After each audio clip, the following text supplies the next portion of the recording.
The subcommittee will now come to order.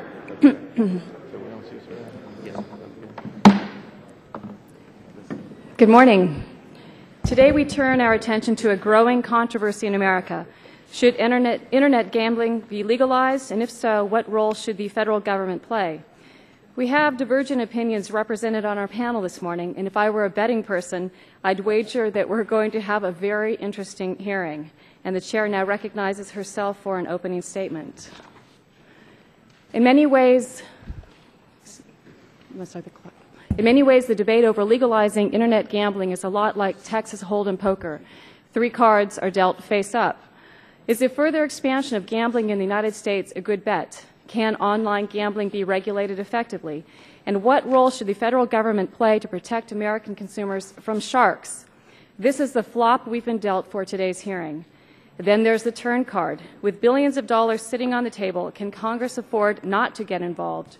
And finally, the river card. What impact would legalized internet gambling have on American consumers and the U.S. economy? Clearly, the stakes are high, and a showdown is likely on Capitol Hill in the months ahead.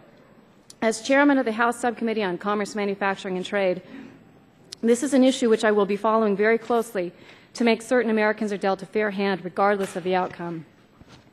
The purpose of our hearing is to simply take a close look at the face-up cards, the things we know with some certainty after 80 years of legalized, regulated gambling in the United States.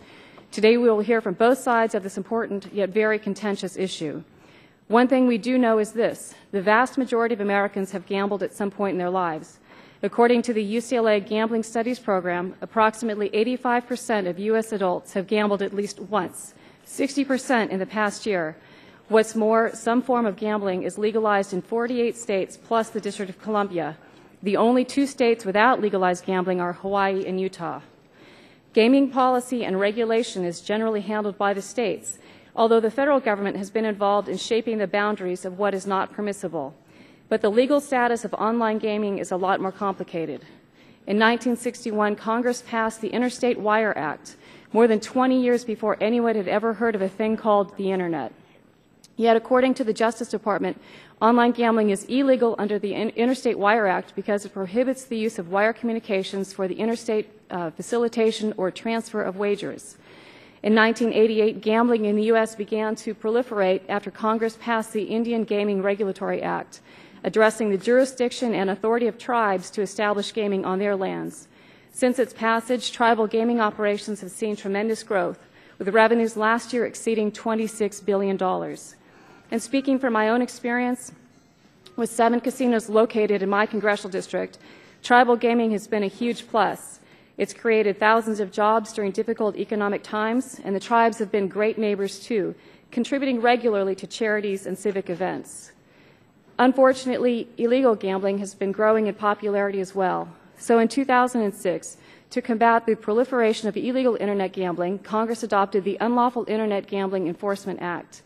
This effectively outlawed interstate online gaming in the U.S. by prohibiting gambling-related businesses from accepting payments in the form of checks, credit card payments, or electronic funds transfers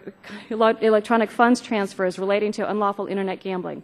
The law also establishes fines and penalties for banks and financial companies that process such payments. In April of this year, 3 of the top poker websites were shut down, and 11 people indicted for bank fraud and money laundering, raising new questions about the law. Proponents argue that the statute has not reduced internet gambling. It has simply driven it underground and offshore, where sharks can operate with impunity. Legalizing internet gambling, they argue, would actually allow the government to provide greater protection for consumers. Proponents also argue that if internet gambling is legalized, the U.S. would realize significant tax revenues from online bets that are currently directed to non-U.S. based gaming companies. It's estimated that Americans wagered $16 billion last year on internet poker sites alone. But those who want to keep the ban on internet gambling in place argue that repealing the current law will expose more Americans to serious problems such as compulsive gambling. They're also worried about an increase in fraud, money laundering, and organized crime. Still others have expressed concern that state budgets could be harmed by the loss of lottery and gaming revenue, and they point to a huge potential impact on existing legitimate gaming operations. So as policymakers, the issue of legalizing internet gambling certainly raises a lot of questions for us to consider. How effective is current enforcement of online intrastate gaming? What, if any, forms of interstate gaming online should Congress consider allowing? What consumer protections exist for online gaming today, and do they need to be strengthened? And how would any easing of legal restrictions on Internet gaming affect American consumers and other stakeholders? Hopefully, after today's hearing, we'll have a better idea of whether we need to hold them or to fold them. And so with that, I'm happy to recognize the gentleman from North Carolina, Mr. Butterfield, the ranking member of the subcommittee, for 5 minutes for his opening statement. Let me thank the chairman for convening this important hearing today. This is a topic that I've heard so much discussion about since I've been in Congress, and I'm just looking forward to the 6 witnesses that we have in front of us, and hopefully you can bring us a perspective that we have not heard before, or perhaps you may be able to reinforce some of the views that we have heard. And so as your ranking member, Madam Chairman, I look forward to working with you on this issue. Congress is no stranger to this issue, and we have grappled with how to best address it for some time now. My good friend, Congresswoman Shelley Berkeley, talks about this very often, both to us privately and in our caucus meetings. And so we want to keep her involved and try to bring some closure to this issue. Part of the reason why I think is because members of Congress, just like all of our constituents across the country, have very personal feelings about gambling. Certainly in my community, there are divergent views, and all across the country it's the same. Some are strongly opposed to all forms of gambling, while others see it merely as entertainment. The debate shouldn't be over whether gambling is moral or not moral. Instead, we should acknowledge that Internet gaming is happening now all over the world, including here in our country, where online gambling has been treated as illegal by the Justice Department. As a result, the American Internet gamblers have turned to unregulated foreign offshore entities for access to games. The offshore entities may not provide consumer protections for those who gamble, and there is no U.S. oversight to ensure U.S. citizens are not harmed. There is often no legal recourse for consumers who have been wronged by bad offshore actors. There's also the small issue of money. Last year alone, Americans wagered $16 billion just on Internet poker. While some of that money went back to players in the form of winnings, the overwhelming majority remained offshore, unregulated and untaxed. With our significant national debt, a common-sense solution seems clear. We need a robust debate on whether Internet gaming should be legalized in the U.S., and if so, we will need an oversight structure put in place to ensure consumers the strongest possible safeguards. Games like poker and bingo are as ubiquitous in the U.S. as baseball and football, and are played by young and old alike. But technology has indeed evolved, permitting individuals to participate in games of chance and skill in real time and remotely. Instead of embracing a new twist on an old game, our inaction has led Americans to spend their money offshore and at their own peril. Permitting Internet gaming entities to operate within the U.S. could yield tremendous financial benefits to struggling federal and state coffers through unrealized direct and indirect tax revenues. It would also allow for oversight of and accountability for the industry's business practices. Most importantly, we would have the opportunity to create and implement strong consumer safeguards that each entity would have to follow. Having anytime access to gamble, real money, raises significant concerns. The compulsive gambler would no longer have to expend any effort like driving to a casino to play the game. A mouse click and a credit card number are all that he or she needs to play, but with no human interaction with the house. There is no one and no way to cut someone off if they've played too much. Before long, that same gambler has maxed out his or her credit cards and faces the dreaded bankruptcy. Of worse, he turns to criminal activity to finance his habit. While my example may be extreme, it is very possible, and it happens daily at conventional gaming houses. People ultimately must have personal responsibility to know when enough is enough. But when the line blurs, safeguards must be in place. That is why any legislation that permits Internet gaming in the U.S. must have protections in place to mitigate compulsive gambling. Consumer protections must also be in place to ensure that the games are honest and fair and truly randomized. The economic boom that could result from legalized Internet gaming is perhaps the most compelling reason to give it serious consideration.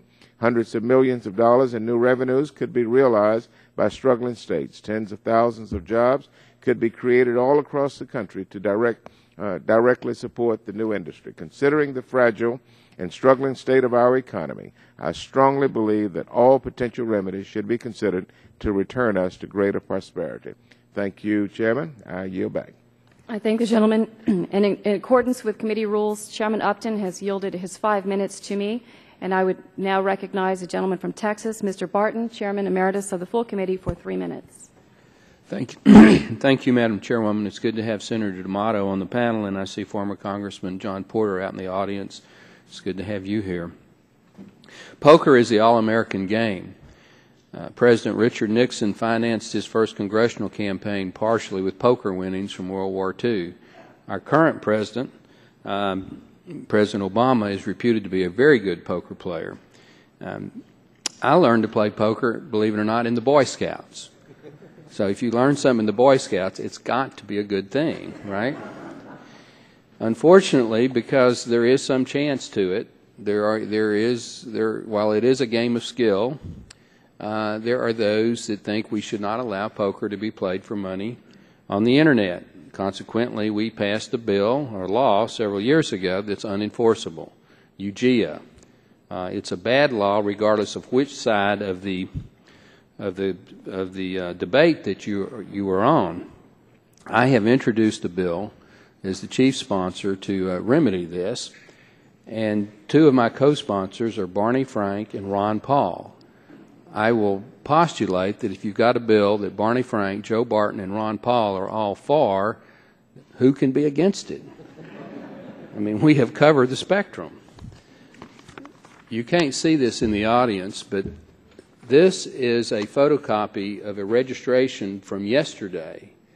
A person who is in the audience today signed up on bodog.com to play poker for money. He deposited $50. He got a $5 bonus for making the deposit, and he got a solicitation that if he could get more people to sign up too, he could get an additional, I believe, $200 in poker chips. People are playing poker on the Internet in the United States for money today. We think as many as 8 million players per month play poker for money online in the United States per day or per month. Having said that,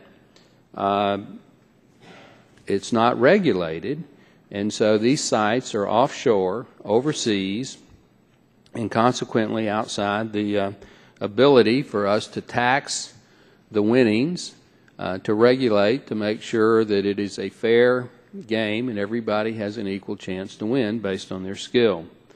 The legislation that I've introduced, H.R. 2366, is not perfect, but it would remedy most of the major problems we face today. I want to thank Chairwoman Bono Mack for having this hearing. I want to thank the ranking member, Mr. Butterfield, for what he said in his opening statement. I think we should have a robust debate. Perhaps there should even be an additional hearing.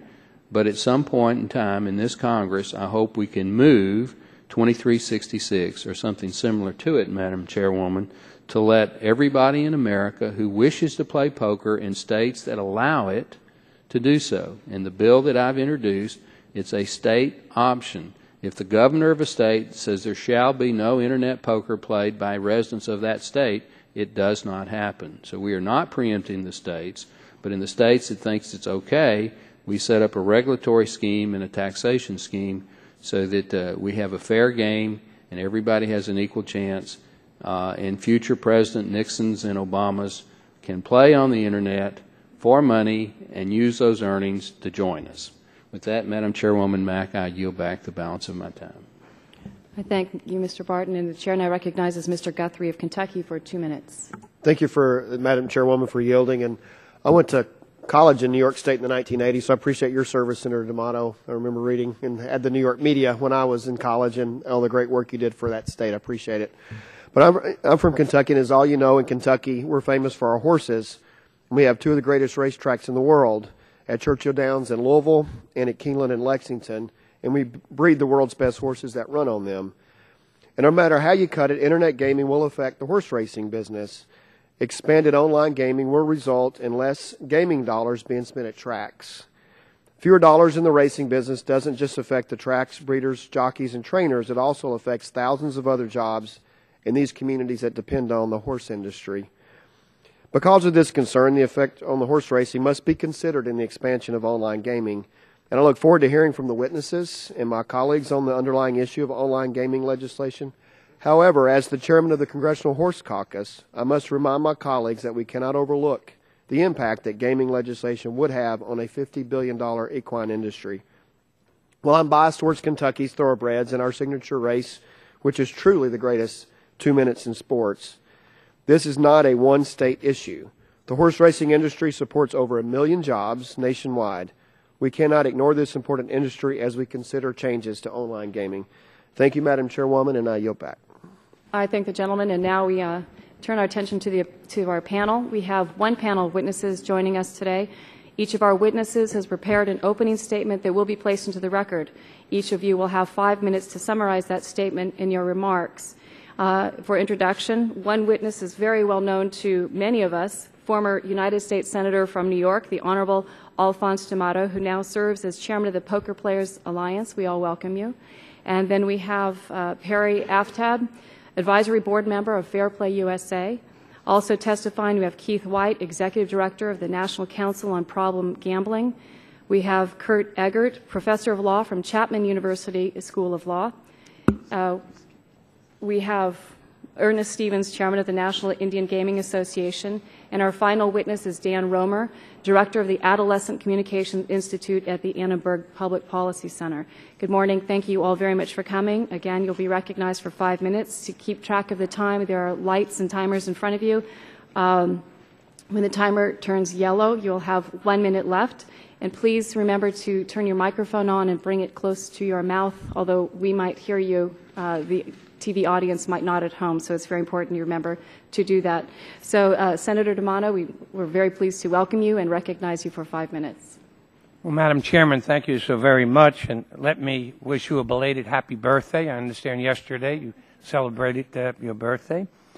And I'd like to thank you again for giving us an opportunity to testify on an issue which I care very much about. Indeed, in my capacity as chairman of the Poker Players Alliance, I've been privileged to represent 1,200,000 Americans who've joined our organization and who love this great American pastime. They love playing poker in their homes, casinos, card rooms, charitable games, and yes, on the Internet. I want to congratulate the committee for holding this hearing and an opportunity to get a better understanding of what the status quo is as it relates to poker and the Internet. And let me say, status quo is badly broken, and it benefits no one. Although it may have been well-intended, the legislation that passed 4 years ago, the fact of the matter is that it has created many more problems than it has solved. It has endangered young people. It has endangered problem gamblers. It has endangered those who want to participate in an honest, legitimate game. And it's my fervent hope that this committee will respond by taking up legislation similar to the bills introduced by Congressman Barton and Congressman Campbell. And at this point, let me take a moment to congratulate Chairman Emeritus for his leadership on this issue. Congressman Barton, you've stolen my speech. You've said it all, and you said it much more eloquently and much more succinctly than any former United States Senator could do, because we never had time limitations. And so this 5 minutes is rather difficult for me to deal with, but let me just touch on 1 or 2 points. Internet poker, as the congressman has just said, has not gone away. And it's hard to envision a scenario where it will. What's taking place now is it takes place under the radar, with no regulations, with no taxation, with unscrupulous groups who can and do operate. They operate in the public, and the government can do little, if anything, and certainly doesn't safeguard the general public. As the congressman indicated just yesterday, a young man by the name of John Pappas, with his Federal Credit Union debit card, very interesting, I guess it's the Wright Patman debit card, went and opened an account at Bodog.com. Now, he could have been anybody. He could have opened up an account, been underage, been under the age of 21, because they give these cards to just about anybody. Once I got one for my dog, believe it or not. And so a 16, 17, 18-year-old can certainly do that. So where's the protection for young people? And let me tell you, we have people on this panel today who speak up for young people. Perry has done a fantastic job, Perry Aftab. One of the things that the congressman's legislation provides for is verification, and the type of verification that will keep youngsters who are under 21 from playing. That's the kind of thing that you need to do. One of the things that the congressman's legislation will see to it that you don't have unscrupulous operators who inveigle the poker players' money and use it for themselves. And we've seen that situation with Full Tilt. Horrible situation where people took poker players' money that should have been placed in a trust account and distributed as dividends to the people who ran that corporation. Terrible betrayal of people. Let me say, there are those internet sites that operate where they do have a trust account. PokerStars, for example. Legislation required that they have a trust account for those dollars, and that's what Congressman Barton's legislation does, so that you can't have this inveigling, so you have proper supervision. And again, if you want to protect young people, and I understand the genesis of this came from a genuine concern that so many young people were flocking to the poker rooms, the poker sites. TV was carrying it. I think the third most watched game on television, sport, was poker, online poker on television. And so you had kids getting involved. Well, how do you keep them from doing it? By passing legislation that will require verifiable identification. That's how you do it. How do you keep the deadbeat dad from becoming a problem gambler? Well, I'll tell you how. You pass legislation similar to that Congressman Barton has put forth, and you stop it. Because states can then post the deadbeat dads that will not permit them to go on the internet and gamble. And so for those reasons and lots of others that time will not permit, and I don't want to test your patience, let me say that I really hope that we have an opportunity to do something to permit a great game, a game which requires skill, to be played in people's homes. Shouldn't be that they can just go to casinos and play. Lots of people don't have the ability to do that. Shouldn't go that they have to go to someone else's home or have people being invited to their home. They may not be able to get together that game. Great pastime. This legislation that has created and clouded the UGEA legislation, the situation may have been well intended. It's missed its mark. I thank the chair and the committee for giving me this opportunity, and I look forward to any questions that you might have. Thank you. Thank you, Senator. And now I recognize Ms. Aftab for 5 minutes. Good morning. Thank you very much, Chairman Bonomack and Ranking Member Butterfield and other members of the subcommittee for enabling me to speak today. I'm representing Fair Play USA as a member of their advisory board. I'm joined in that advisory board by Louis Freeh, who was director of the FBI, and the first Secretary of Homeland Security, Governor Ridge, who are unable to testify today. as we look at these issues, we need to recognize that they have a lot in common with the issues that this subcommittee has been working on: privacy, security, authentication, protecting our consumers. It's very much a matter of protecting our kids and protecting our families as well. So I've been, and to the extent any of you know my work, I've been probably best known for protecting kids and families online as the unpaid executive director of Wired Safety. We're the oldest and largest internet safety group in the world. And we handle all issues. And in that capacity, I receive phone calls and emails from people who have gambled online, won, and not retrieved their winnings. People who are confused about whether or not it's legal for them to play poker online. I'm a lawyer, and I have to parse the law to really understand it. If you walk up and down the street, a lot of people don't. They don't understand the difference between online poker fun games that are just part of computer games and those where there's wagering that takes place. A lot of the other countries around the world have looked at this and found the solution for the problems that we've identified with online gambling: identity theft, money laundering, underage gambling, problem gambling, fraud, identity theft, privacy, security breaches. All of these issues can be dealt with the ironic position of legalizing certain aspects of online gambling, but regulating it and being able to enforce it. The benefits of this allow us to help people who are defrauded, put in the safeguards that have been put in brick and mortar gambling situations. As we look at this, it's not a matter of whether gambling is moral or not. I think that issue was dealt with many years ago when state lotteries were put in place, when we looked at tribal gambling and we saw how many schools could be funded with this. But we can put safeguards in effect that are not in effect now. What's happening now isn't working. There are millions of people gambling billions of dollars online without any protection at all. And because of the laws that we have, it's really a hear no evil, see no evil, speak no evil situation. And these people find themselves with no place to go but calling my cell phone at 3 o'clock in the morning.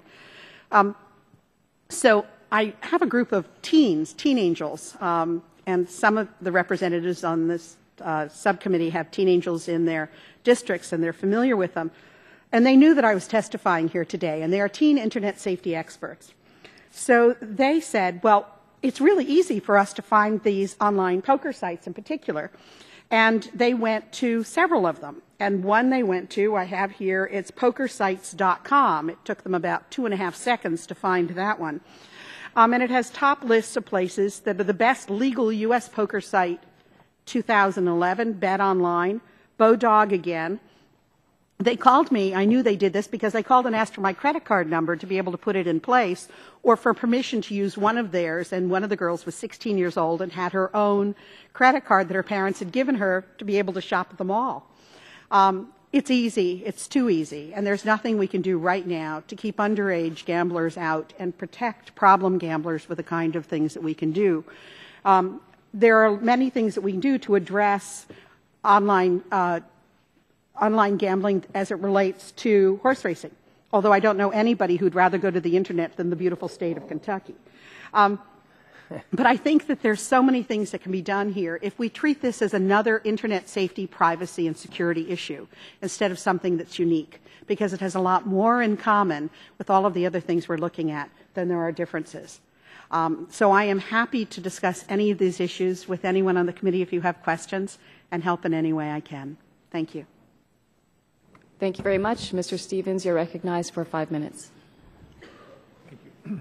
Thank you. Good morning, Madam Chairman. Excuse me, can you pull the microphone a little bit closer? Okay, I'm sorry. Thank you. Good morning, Madam Chairman, Bono Mack, Ranking Member Butterfield, and the members of the subcommittee. Thank you for this opportunity to provide the views of the National Indian Gaming Association on the important issue of Internet gaming. To place our views in context, let's start with the Constitution.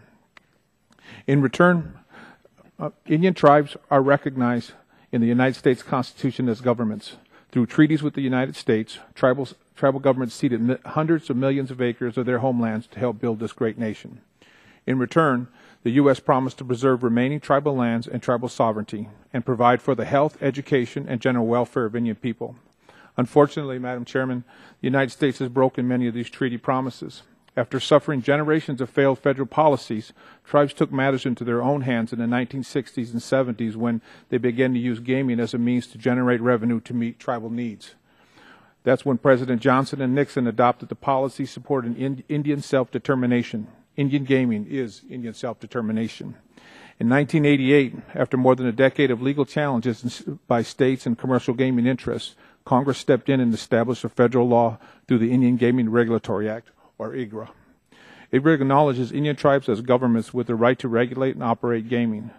IGRA provides that tribal gaming revenues be used for tribal government purposes. It also provides that tribal revenues are not subject to taxation. And finally, the Act established a comprehensive regulatory system that involves 3 levels of government regulation: tribal, federal, and state.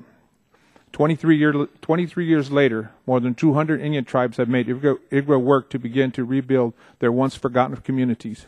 Gaming revenues are working to improve tribal education, health, elder care, and rebuilding tribal infrastructure, and so much more. For many tribes, Indian gaming is about jobs. In 2010, Madam Chair, Indian gaming created more than 600,000 American jobs. Without question, Indian gaming is putting people to work. These tribes realize that the gains would not be possible without strong regulation. The tribal regulatory system employs more than 3,400 regulators along with state-of-the-art technology to protect tribal revenues.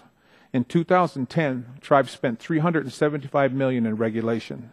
The system is costly, it's comprehensive, and our record and experience shows that it's working. Because of Indian gaming, tribal governments are stronger, our people are healthier, and an entire generation of Indian youth have hope for a better future. As a result of these gains, all tribes are weary when Congress considers changing the playing field with regard to gambling. Legalized Internet gaming raises significant concerns. In 2010, tribal leaders conducted more than a dozen meetings to discuss the issues of Internet gaming. From these meetings, tribal leaders nationwide have unified behind a set of general principles regarding federal Internet gaming legislation. These principles are listed in my written testimony, and I'll try to summarize these for you, Madam Chairman. First, our principles require that federal legislation provides similar authorizations and protections for tribal Internet gaming that IGRA provides for Indian gaming. To accomplish this goal, Internet gaming legislation must acknowledge that tribes are eligible to operate and regulate Internet gaming. If federal regulatory system is required, tribes ask that the NIGC be vested with authority to regulate tribal Internet gaming. The National Indian Gaming Commission is the only federal agency with experience in regulating any form of gaming in the United States. Indian Country's 4th principle states that the federal legislation must acknowledge that customers may access tribal Internet sites as long as such gaming is not prohibited where the customer is located. And 5, legislation must acknowledge that tribal Internet gaming revenues are not subject to taxation. Tribal gaming revenues are 100% taxed. These funds go to serve the public purpose of tribal and nearby communities. There is no room for federal and state taxation. Our final principle is based on the fact that tribes have invested significant resources on the current law. Thus, legislation must fully protect tribal rights under the Indian Gaming Regulatory Act and existing tribal state gaming compacts. Internet gaming bills that have been introduced in the 112th Congress violate many of these principles, and we oppose their passage as currently written. In addition, there are many stakeholders that have yet to be heard from. For example, neither the Departments of Justice, Interior, Commerce, Treasury, or the National Indian Gaming Commission have been heard on this issue. I know my time is short, so I'll briefly conclude, Madam Chairman. Indian gaming has proven to be the most effective tool to help Indian tribes address more than a century of federal policy failures. Tribes are concerned that legalized Internet gaming will threaten these gains. NIGA has dialogued with Congress on Internet gaming for close to 15 years, and on the most recent discussions, tribes have met and unified behind these set of core principles. We look forward to working with Congress on this subcommittee and to ensure that any legislation moving to legalize Internet gaming adheres to these principles that are developed and established by the tribes across the United States. And I thank you again for this opportunity to testify, and I'm here to answer any questions you may have, Madam Chairman. Thank you, Mr. Stevens, and now happy to recognize Mr. White for 5 minutes. Thank you, Madam Chairman, Ranking Member Butterfield, and the committee members. My name is Keith White. I'm the Executive Director of the National Council on Problem Gambling. This is actually my 12th year anniversary with the National Council. I started 12 years ago this week. The NCPG is the national advocate for programs and services to assist problem gamblers and their families. We have a 39-year record of independence and objectivity in dealing with the often controversial issue of gaming. We are neutral on legalized gambling, taking no position for or against it. Our main concern is advocacy for problem gamblers and their families. We believe strongly the most ethical and cost-effective response to problem gambling issues raised by the Internet is a comprehensive public health approach. Problem gambling, like other diseases of addiction, will likely never be eliminated, but we can and must make better efforts to protect consumers, prevent addiction, and mitigate the damage. It is inconceivable that Internet gambling would be legalized without dedicating a portion of the new revenue to address the known social costs of gambling addiction. As Madam Chairman said this in her opening statement, at least 85% of adults have gambled once in the past year, 15% at least once in the past week. You're looking at $95 billion generated by casinos, tracks, and lotteries in legal gaming revenue alone, which obviously does not include most sports gambling and much of the Internet gambling today. $6 billion per year comes from the special federal withholding tax on legalized gambling winnings. Yet, unlike the federal excise taxes on tobacco and alcohol, not a single penny of this federal tax revenue from legalized gambling is returned back to prevent and treat the social costs of gambling addiction. Between 6 to 8 million adults and 500,000 adolescents meet criteria for a gambling addiction in a given year. And high-risk groups include members of racial and ethnic minority groups, young males, and veterans. The estimated social cost of families, businesses, and communities tops $7 billion per year from addiction, bankruptcy, and crime. Problem gambling is therefore an important national public health concern. Gambling problems are significantly correlated with other substance use and abuse problems that we know are extremely costly to our state governments and to our families and individuals. Gambling problems are significantly correlated with higher rates of unemployment, bankruptcy, arrest, incarceration, and poor physical health. In addition, millions of spouses, children, families, and parents, employers, are also negatively impacted by gambling addiction. It is not clear what the impact of the legalization of Internet gambling is going to be on problem gambling.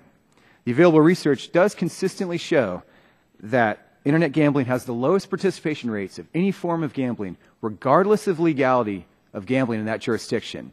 The rates of participation do not seem to vary significantly, whether it's legal or illegal. And as we've heard this morning already, there are massive numbers of Americans that are gambling online currently. Yet studies throughout the world also find relatively high rates of gambling problems among those who do gamble online.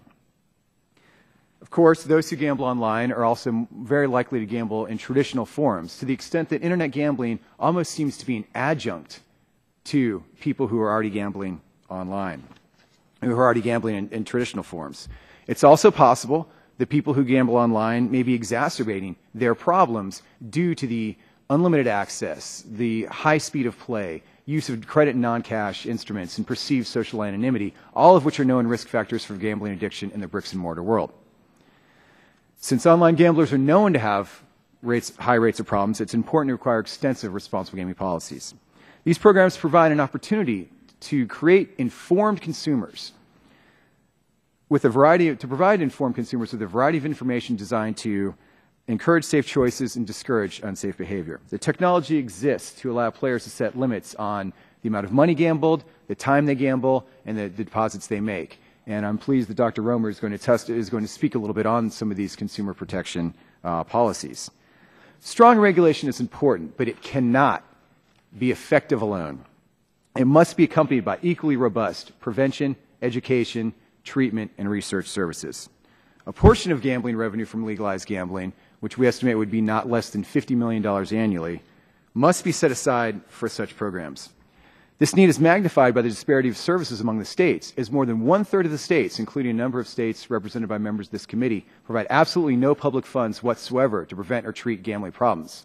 This is neither cost-effective nor an ethical means of responding to a known public health concern.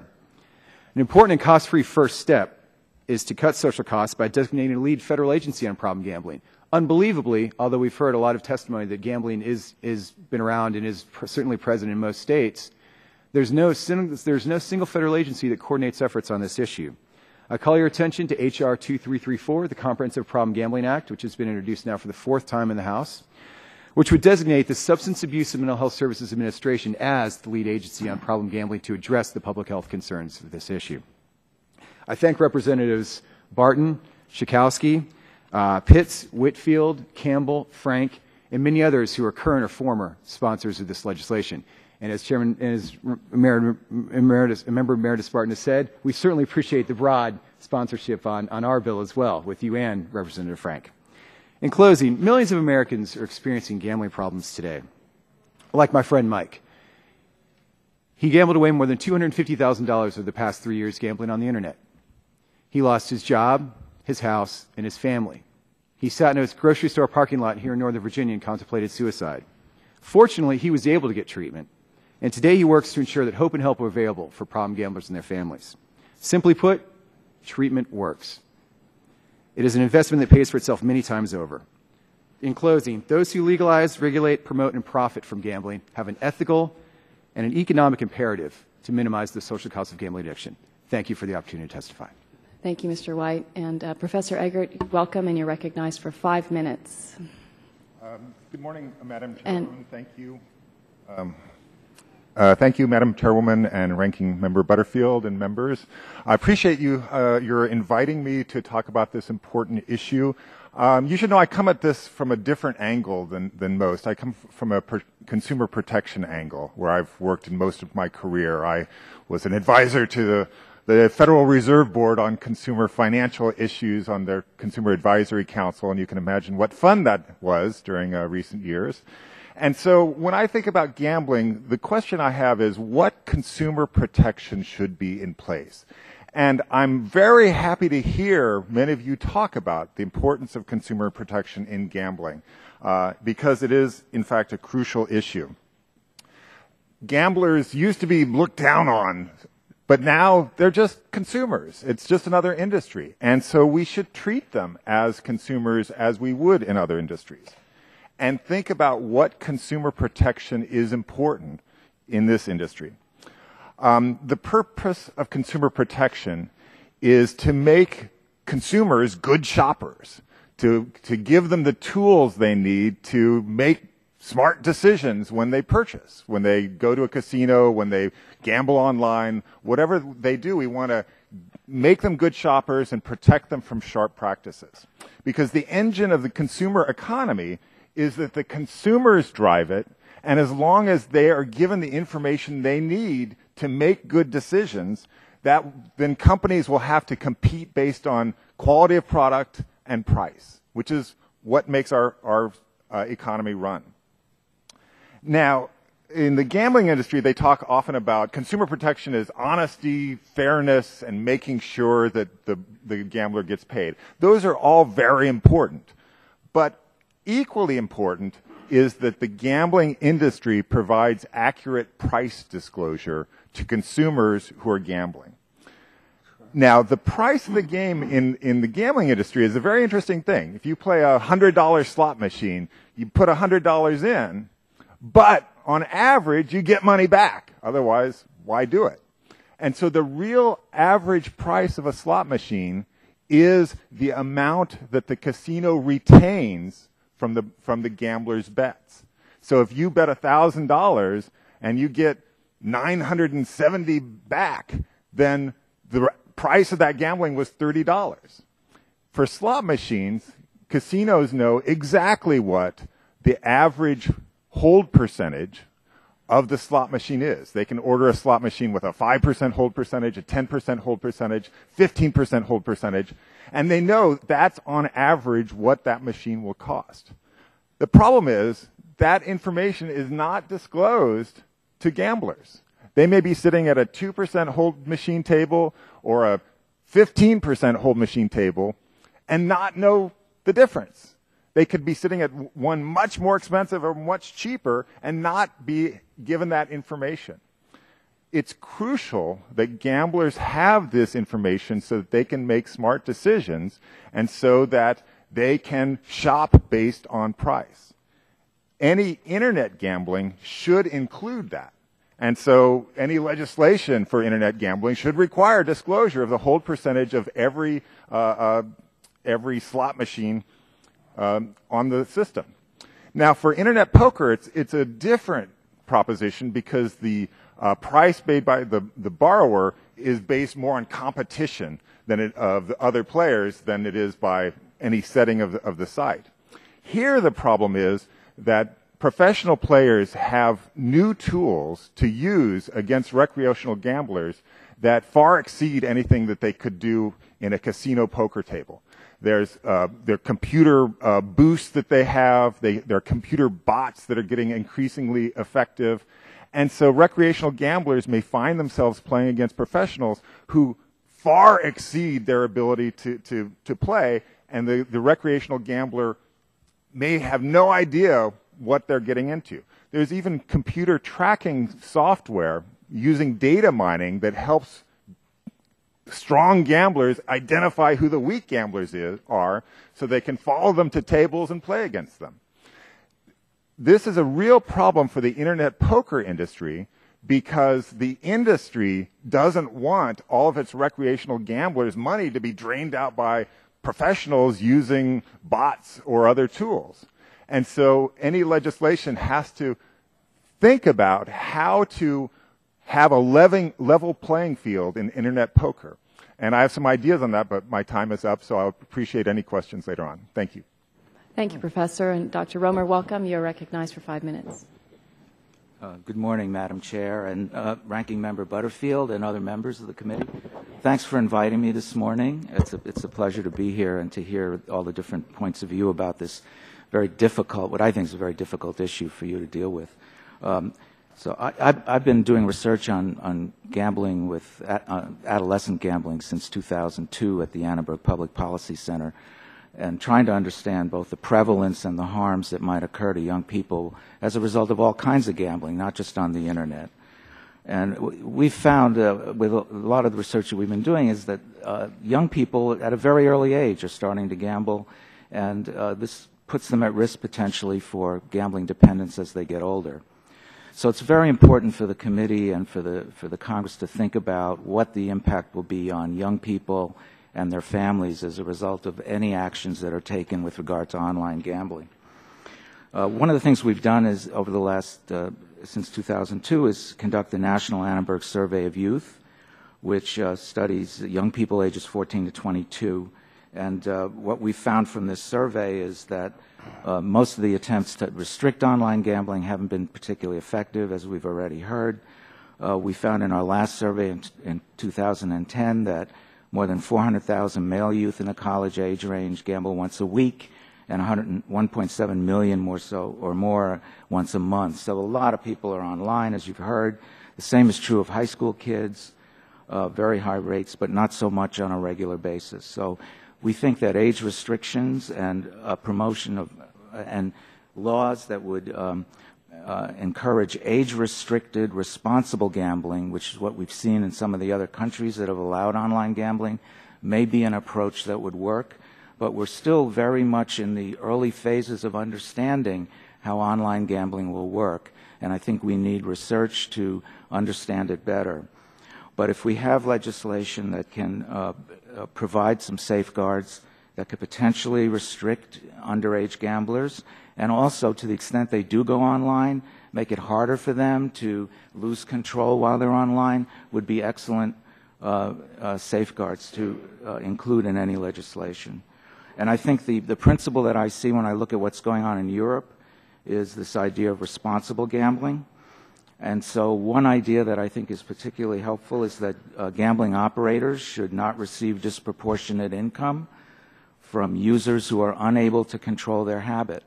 And I think the bill that's been put forth by Mr. Barton and others might have a mechanism in it for the public to observe, monitor how funds are being made on internet gambling, so that you could see if certain gamblers are disproportionately contributing to profits. Now, some of the other ideas that we've heard about age restrictions and so forth, I think, are very important. The method of payment is very important. We still don't really know how well they work.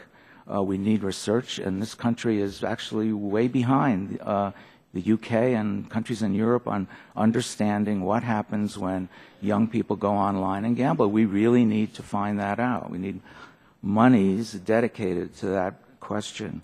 I think we also need to consider, and the law should consider, money and time limits. We've already heard, I think Keith mentioned that he thinks this is a good idea. There should be a running clock online.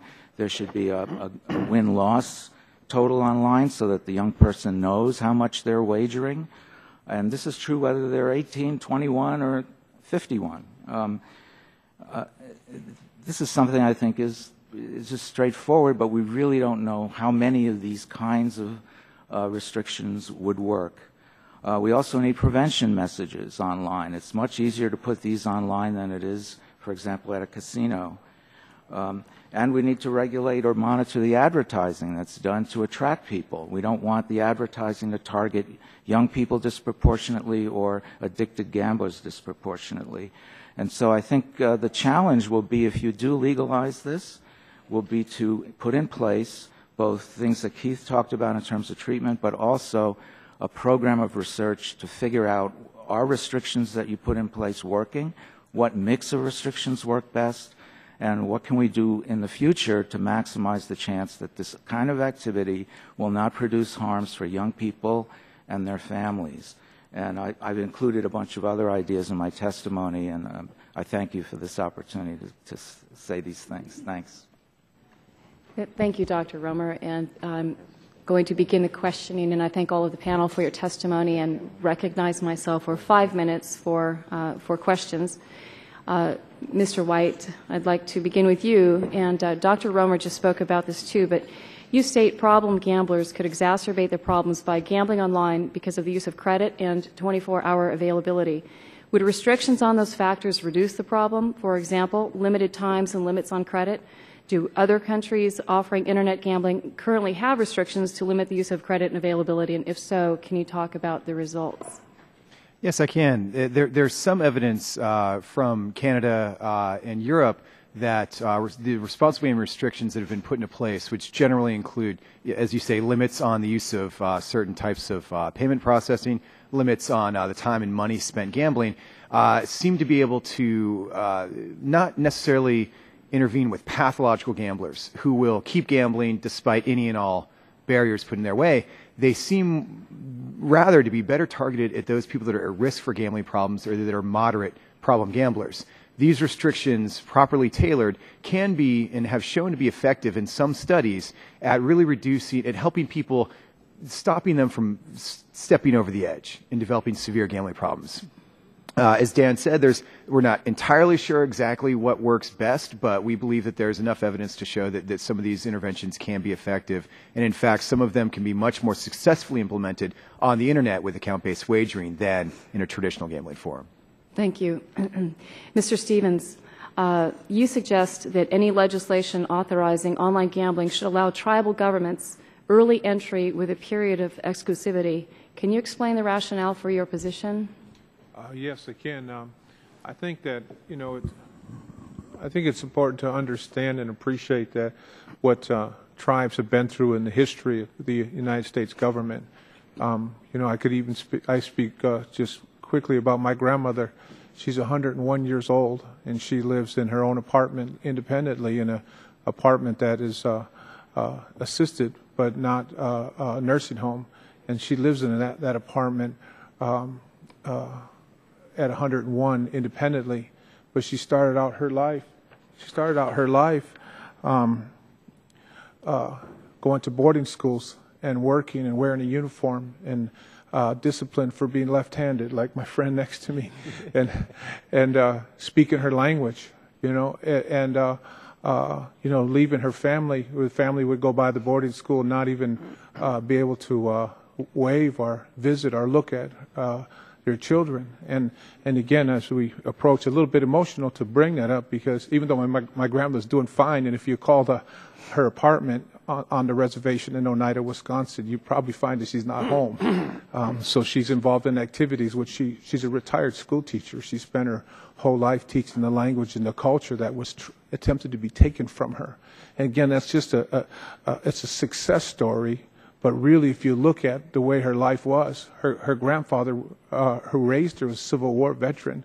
And he used to ride by the boarding school and throw candy, but he would never look because the government said you couldn't even look at your kids. So, and again, that's a mild story about what our people have been through. Millions and millions of Indian folks when first European contact. In spite of all those struggles and challenges that we've been through, we've been able to persevere and survive and fight back. And if anybody deserves to be at the front line in this industry, it's Native American people. Okay. And at the very least, equal footing, Madam Chair. Well, you also speak to, or why is it important that legislation permit tribes to operate Internet gaming without renegotiating their tribal state compacts? What is the concern? Well, I believe it's a new industry, and I believe that they shouldn't undo or attempt to amend the current law in order to accomplish that. Can you please clarify your principle regarding the preservation of tribal regulatory authority? Should federal legislation should we actually legalize online gaming? Can you speak to that, and how do you see that authority affected by federal legislation to legalize online gaming? Yeah, I'm sorry, Madam Chair, I misunderstood you. I actually think I missed a comma in there. So could you please clarify your principle regarding the preservation of tribal regulatory authority should federal legislation legalize online gaming? I think that I spoke, I had a little sheet on, I think I spoke briefly to that in my testimony and quite extensively on it in my written testimony. The regulators in Indian country have analyzed this, and they are the ones responsible. The National Indian Gaming Commission is the only federal authority that has experience in gaming. So we feel like that in order to oversee this element of it, we should utilize experienced folks. Now, I just by coincidence, I have my it's the nicest one I got, but it's National Tribal Gaming Commission and Regulators. It's a national association independent of NIGA and independent of the tribes that have worked to analyze the expertise and the important aspects of tribal regulation to make us stronger and able to adhere to the responsibilities to our constituents. And all right. I'm sorry, I hate to cut you off, but my time is up. If you can wrap up in 5 seconds. My bottom line is that we've asked these regulators nationwide if they're prepared to regulate this industry, and they assured us that they are in strong preparation to do so. Thank you. All right. Again, my time has expired. I'm pleased to recognize Mr. Butterfield for 5 minutes. I thank the chairman. Madam Chairman, I am among those who is beginning to understand, I would say, online gambling. I'm beginning to understand that it could provide a great boost to our national economy, and it could provide a boost for federal and state coffers. And so I'm beginning to connect the dots and understand what this is about. Today should be the beginning of a robust discussion, and this conversation certainly should be expanded as we go forward. As the chair pointed out, online gambling is a very complicated issue. I'm beginning to see that. Other issues still warrant discussion. For example, the great state of California with 53 representatives and the District of Columbia with a non-voting representative are already moving forward with intrastate online gaming, even though its legal status is unclear, given that the U.S. Justice Department believes the Wire Act prohibits all online gambling. I have to wonder, therefore, under the current state of play, is justice going to shut these operations down once they're up and running? And there are other critical questions that need to be answered. We need to hear from California and D.C. We need to hear from the Justice Department. We need to hear from other state and federal regulators who would be tasked with implementing and enforcing any regulatory framework regarding online gaming. This is an issue that warrants further review. before this subcommittee. We have jurisdiction, and we need to certainly inquire into that. In his testimony, Mr. White notes that among the groups at high risk for gambling addiction are racial and ethnic minorities. I want to talk about that for a minute. He specifically identifies African Americans, among others, as being at high risk. Earlier this month, this subcommittee held a hearing on revisions to the Children's Online Privacy Protection Act rule. The testimony of one of the witnesses for that hearing contained references to a study by the Sesame Workshop that included some interesting insights into the online habits of minority children.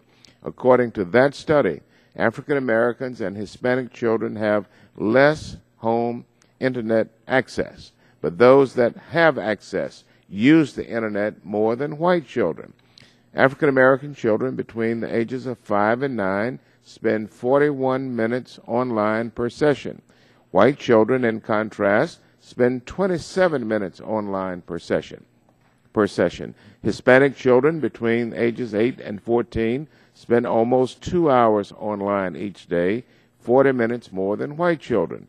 The study also pointed out that children from low-income and ethnic minority homes were less likely to have adult guidance when accessing the internet. As a result, they were spending more time on lower quality websites or on activities that wouldn't help them develop school-based skills. And Dr. Romer, let me try you, sir. I know your own work has focused on the prevalence of gambling among high school and college youth. However, I don't think it would be too much of a leap to assume that this tendency by younger minority children to use the internet more and to spend more time on lower quality websites persist into high school and college. Given all of this, I'm wondering whether you can speak to whether you have seen differences along racial and ethnic lines. There are racial and ethnic differences in gambling. We haven't seen it in terms of internet use, partly because it's still been kind of small in our surveys, so I can't really talk to it, but from what you've said, if there are these disparities that occur for kids who are online, I would fully expect those kids to then make the data seems to suggest that. Yeah. Yes. Do you have any thoughts about whether there might be particular implications for young minorities from online gambling that should be taken into account in the discussion about whether and how to go about recognizing some forms of online gambling as legal? Well, I mean, are you saying... is there anything in particular we could write into the law that would try to safeguard against this? Well, I don't know that you could write a law that would, safeguard against particular people other than people who are prone to, lack of control. So I think the thing you want to prevent is people from using online gambling sites who can't control their gambling. Yeah. And anything you can do to warn them, to remind them, to keep them aware of the fact that they may be spending more than they have, I think would be valuable. And you need to explain, I think, as Kurt Eggert has said, people need to know what they're going to win on a site. I think that's a valuable thing to tell people at any age. But we don't want kids on there at all. I mean, that's the goal. We don't want kids. Another important aspect is to make sure that there are health services available if kids do get into trouble. And I think that's where, again, the impact on the minority community is disproportionate. There's less access to health services. We also understand that there's less access to, for example, services in Spanish and in other culturally specific services for Native Americans, Asian Americans, and others. So on the health side, regulation alone cannot adequately protect people from an addiction, as we've known from drugs and alcohol and tobacco. You must have health services, and we must have within those health services dedicated culturally specific services available for both youth and adults to prevent, educate, treat, and research. That's the way that we're going to make the progress against a public health disorder. Thank you. I think the gentleman and Chair would remind people that we have a 5-minute rule on questioning and answering as well, if we can try to stick close to it. We will have a second round of question that way. The Chair is happy to recognize Mr. Bass for 5 minutes. I thank the Chairman, and I also want to thank my friend from Texas, Mr. Barton, for his courtesy. I have to preside at noon, and the House is not in session now, and when you don't show up at noon, people get uptight very quickly.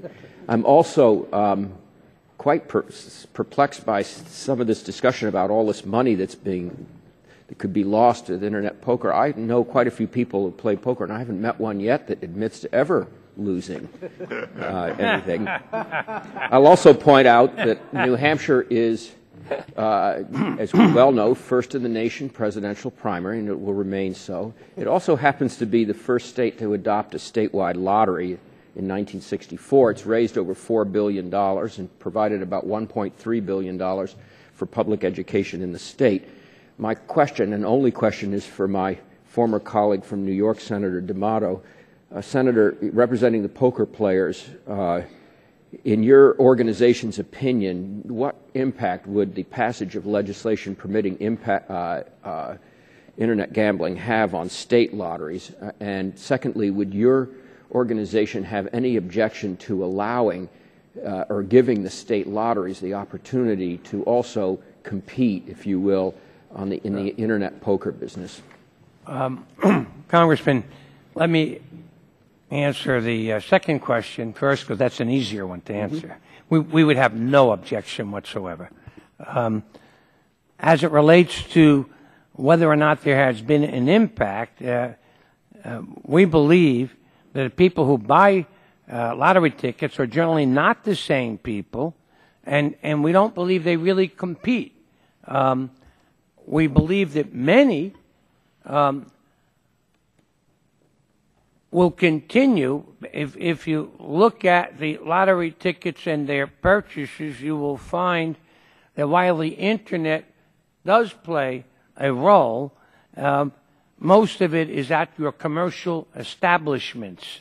And so we don't see a conflict, and we certainly have no objection to lottery tickets and the scrape-off tickets that the states put out there, having that ability. I'd also note that in New York, you presently have a situation where the revenues from the lottery, so I am very conscious of this, play a very substantial part in our state's economy and budget, and we want to protect that. I'm certainly not advocating that we cut into that. But I make one other point. And the gentleman, the ranking member, brought up the fact that there is a disparate impact, and it would seem that the young minority children are addicted to a greater extent to the Internet and to programs which are not those kind that you would generally want to encourage them. It's going to help them in school. And I hope I'm paraphrasing your sentiments correctly. More reason to see to it that there's good, tight regulation as it relates to using the Internet and poker in particular. There is no regulation now. There's nothing to stop these kids from getting on. If we want to eliminate those who are, unfortunately, become involved in gambling at a young age, there's no verification required by these off-site groups. There's no way to stop or prevent them. And so I think it makes abundant sense, if we want to do something to curtail this, the misuse by youngsters, to have strong, tough regulations, protecting the consumers, protecting the young people, seeing to it. I'd like to hear some of Mr. Eggert's suggestions, because we're certainly not opposed to how do we give the kind of information so that players have a better playing field. So I think for all of those reasons, it's important that we move forward with this kind of legislation. Thank you very much, Senator. I appreciate your addressing my question as well as Mr. Butterfield's and Mr. Eggert's. Thank you, Congressman. And I'll yield back to the chair lady. Thank you, Mr. Bass. The chair recognizes Mr. Towns for 5 minutes. Thank you very much, Madam Chair, and of course the ranking member, Mr. Butterfield, for having this hearing. I think this is a very, very important hearing. The question before this committee is, what, if any, forms of online gaming should Congress consider? Over the course of the next several weeks, Congress will decide on how our nation will begin to put its physical house in order. And this seems to be a way to get revenue. One of the many proposals that Congress will consider is easing the current restriction of online gaming. Currently, under the Wire Act, online gaming is illegal. However, that has not stopped offshore gaming websites from profiting off of the United States. Gaming industry experts have estimated that the United States spent over $16 billion, that's B as in boy, in 2010 online poker alone. Some experts also suggest that revenues generated by online gaming would bring in significant tax revenues to the federal government that currently are directed to non-U.S. gaming companies. This additional revenue could be used to help balance our growing federal deficit without causing drastic cuts to entitlement programs that so many Americans rely on. While I am sympathetic to the view that more revenue is needed to help balance the federal budget, I am concerned with the unintended consequences of this proposal. So first I want to begin by asking you, Mr. Stevens, I'm not sure in terms of your real reasons for opposing any kind of change. What are your real reasons? Could you be very specific? Understood your question, sir. I understand that you oppose this, right? And you mentioned the fact that there were certain agencies that were not involved in it.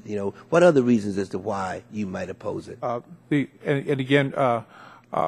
Representative Towns, we had several, as much as 12+ meetings on this issue, and the tribes, Indian tribes, opposed this discussion based on 6 points. Indian tribes are sovereign governments with a right to operate, regulate, tax, and license Internet gaming, and those rights must not be subordinated to any non-federal authority. Internet gaming is authorized by Indian tribes, must be available to customers in any locale where Internet gaming is not criminally prohibited. Consistent with long-held federal law and policy, tribal revenues must not be subject to tax. Existing tribal government rights under the Tribal State Compacts and Indian Gaming Regulatory Act must be respected. The legislation must not open up the Indian Gaming Regulatory Act, and federal legislation of Internet gaming must provide positive economic benefits for Indian country. Those are the 6 points that were developed in a series of meetings with tribal leaders from throughout the country. This committee must ensure that all the stakeholders involved are able to benefit from any legislation that may take shape over the coming weeks and months.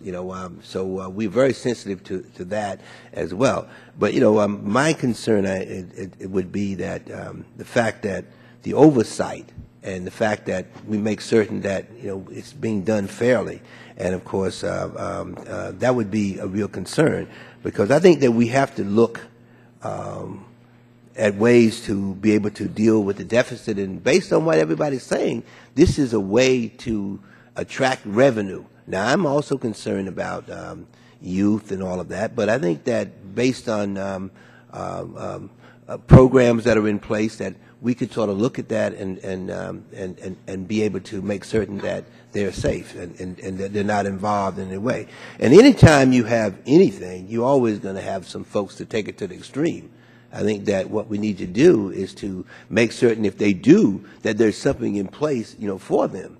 I mean, so you can name me almost anything, and I can tell you, how someone has gone and taken it to the extreme. You name it, and I think the main thing though is to try to put safeguards in place, and I think that that is an issue that we need to talk about as to safeguards that we can put in place, programs that we can put in place that will make it possible for people to continue to function without destroying families.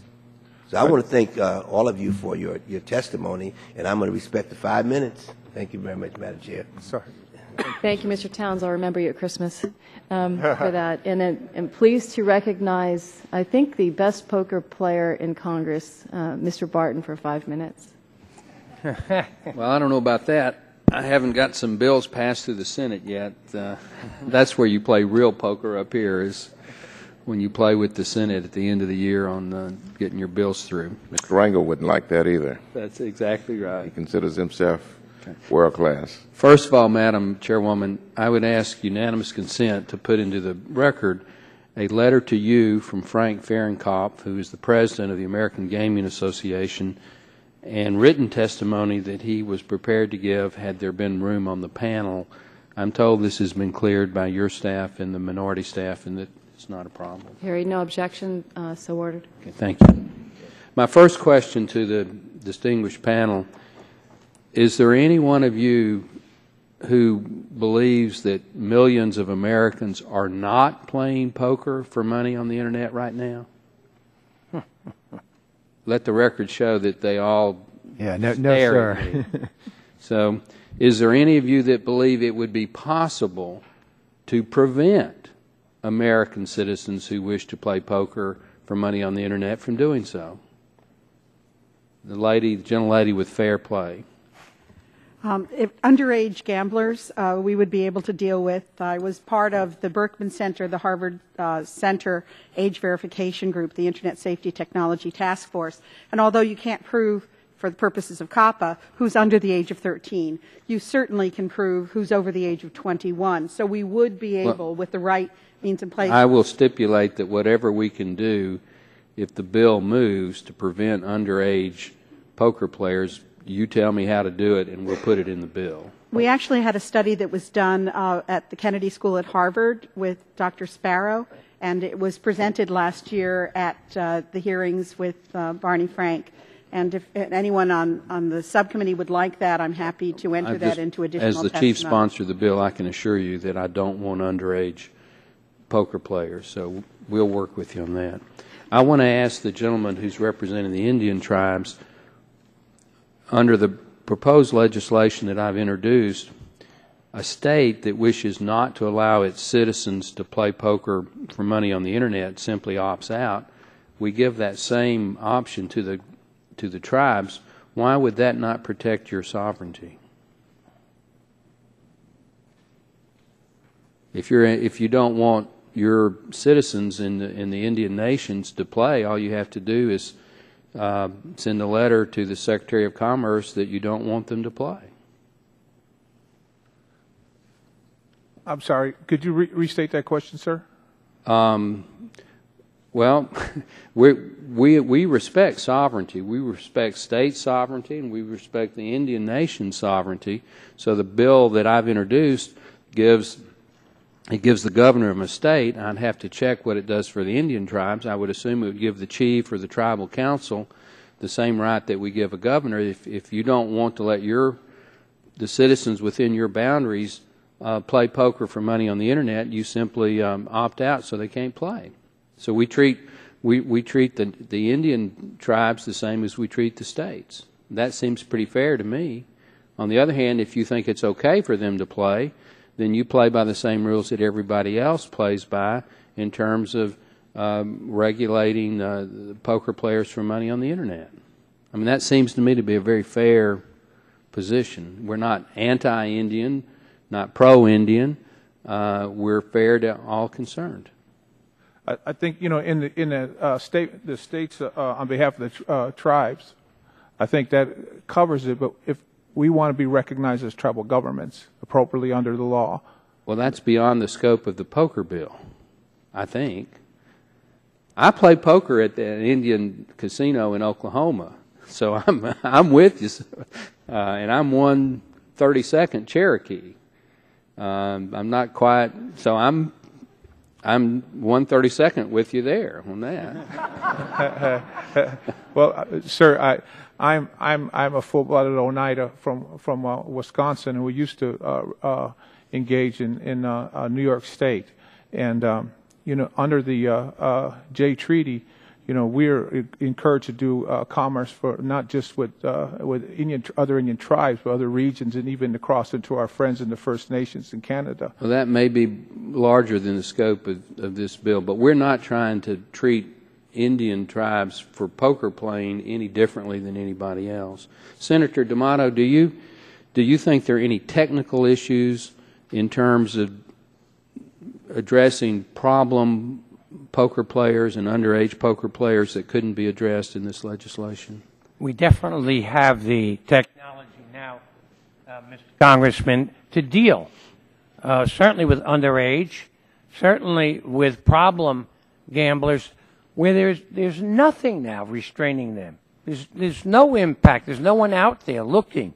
And we can build into the system the kind of program that can identify where they can be placed on the list, where they will not be allowed then if they go over a certain amount of money to participate. Is this going to solve all the problems? No. But it certainly will eliminate and curtail what is taking place now.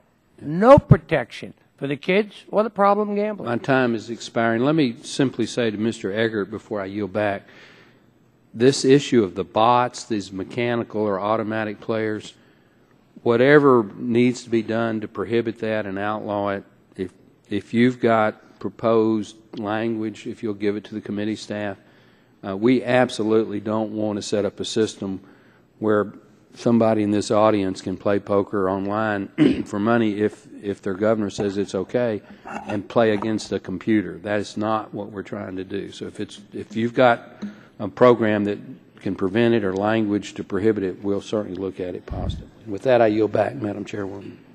I thank the gentleman, and the chair recognizes Mr. Lance for 5 minutes.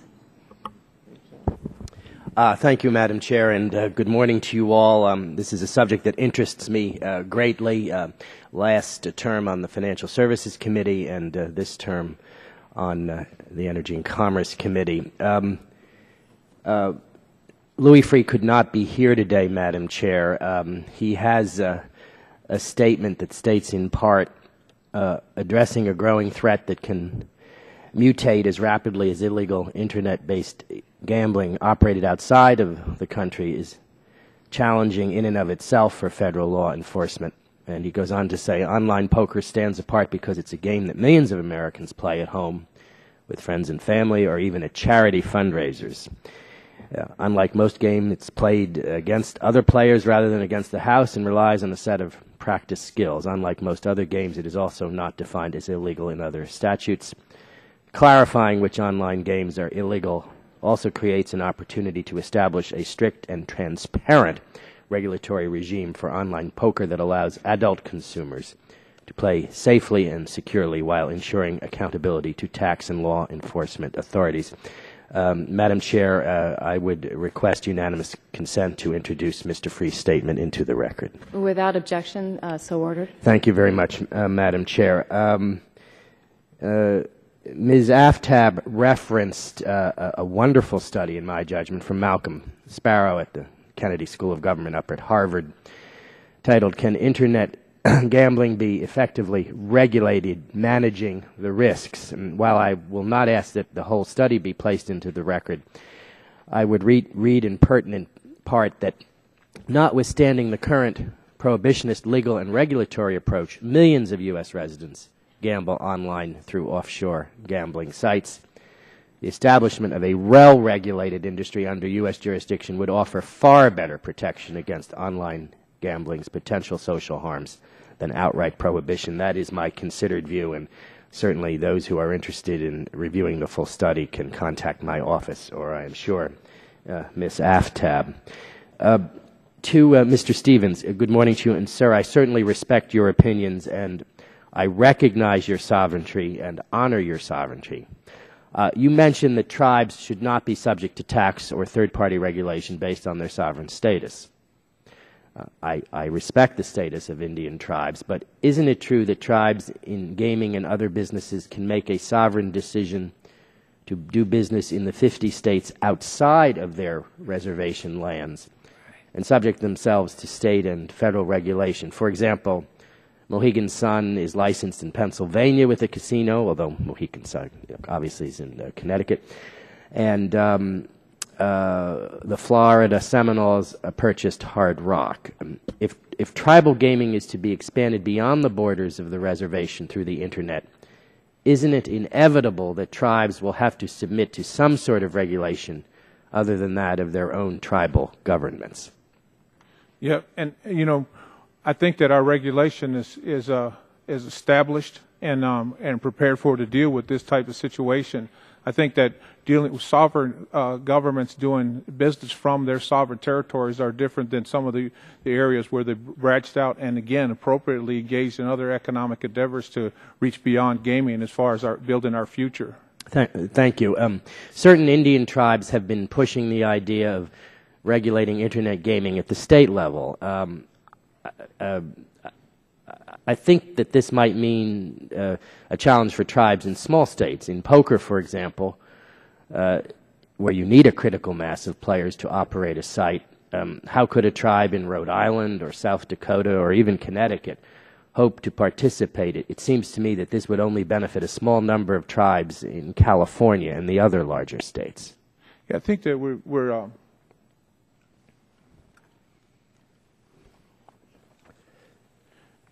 I think that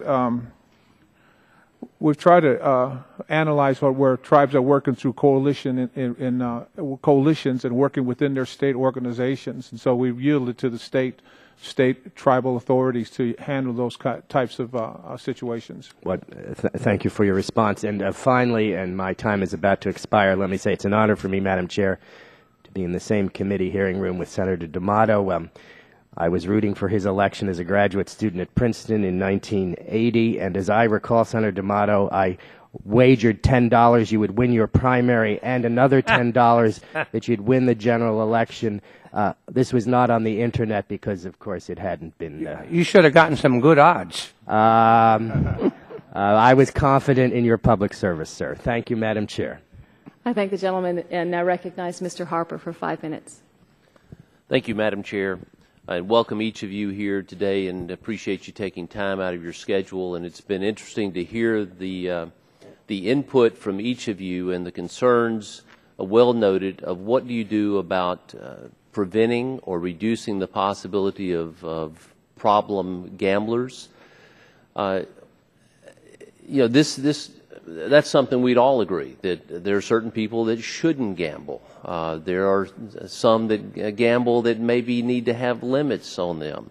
And it's one thing with a physical location where you can do that, but to have it online with the anonymity, with all of the concerns that can go on, is that I've not been given any real comfort here that since it can't be regulated offshore or in illegal sites, how we're going to actually be able to do that if this takes what appears to be an interest in another step. So I know we've heard different opinions here, some that are trying to decide, but the idea of online gambling, legal or illegal, gives me great concern. But with that, I do thank you for your time here. And I guess one question I'd have for each of you is, do any of your organizations receive any money from offshore casinos? Does your organization receive any funds or contributions from offshore casinos? And I'll start with Mr. Afton. Fair Play USA does not accept any money from offline casinos. And if I could address just for a moment, yes.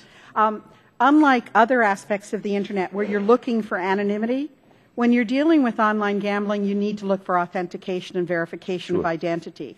And that, given your expertise already in the subcommittee, you will understand that it will allow you to track problem gamblers and allow them to opt into programs to protect them. So this is the one area we're not looking for anonymity. Okay. All right. But Fair Play USA does not accept money, to my knowledge, from anyone offshore. Thank you. Mr. Stevens. Not to my knowledge, sir.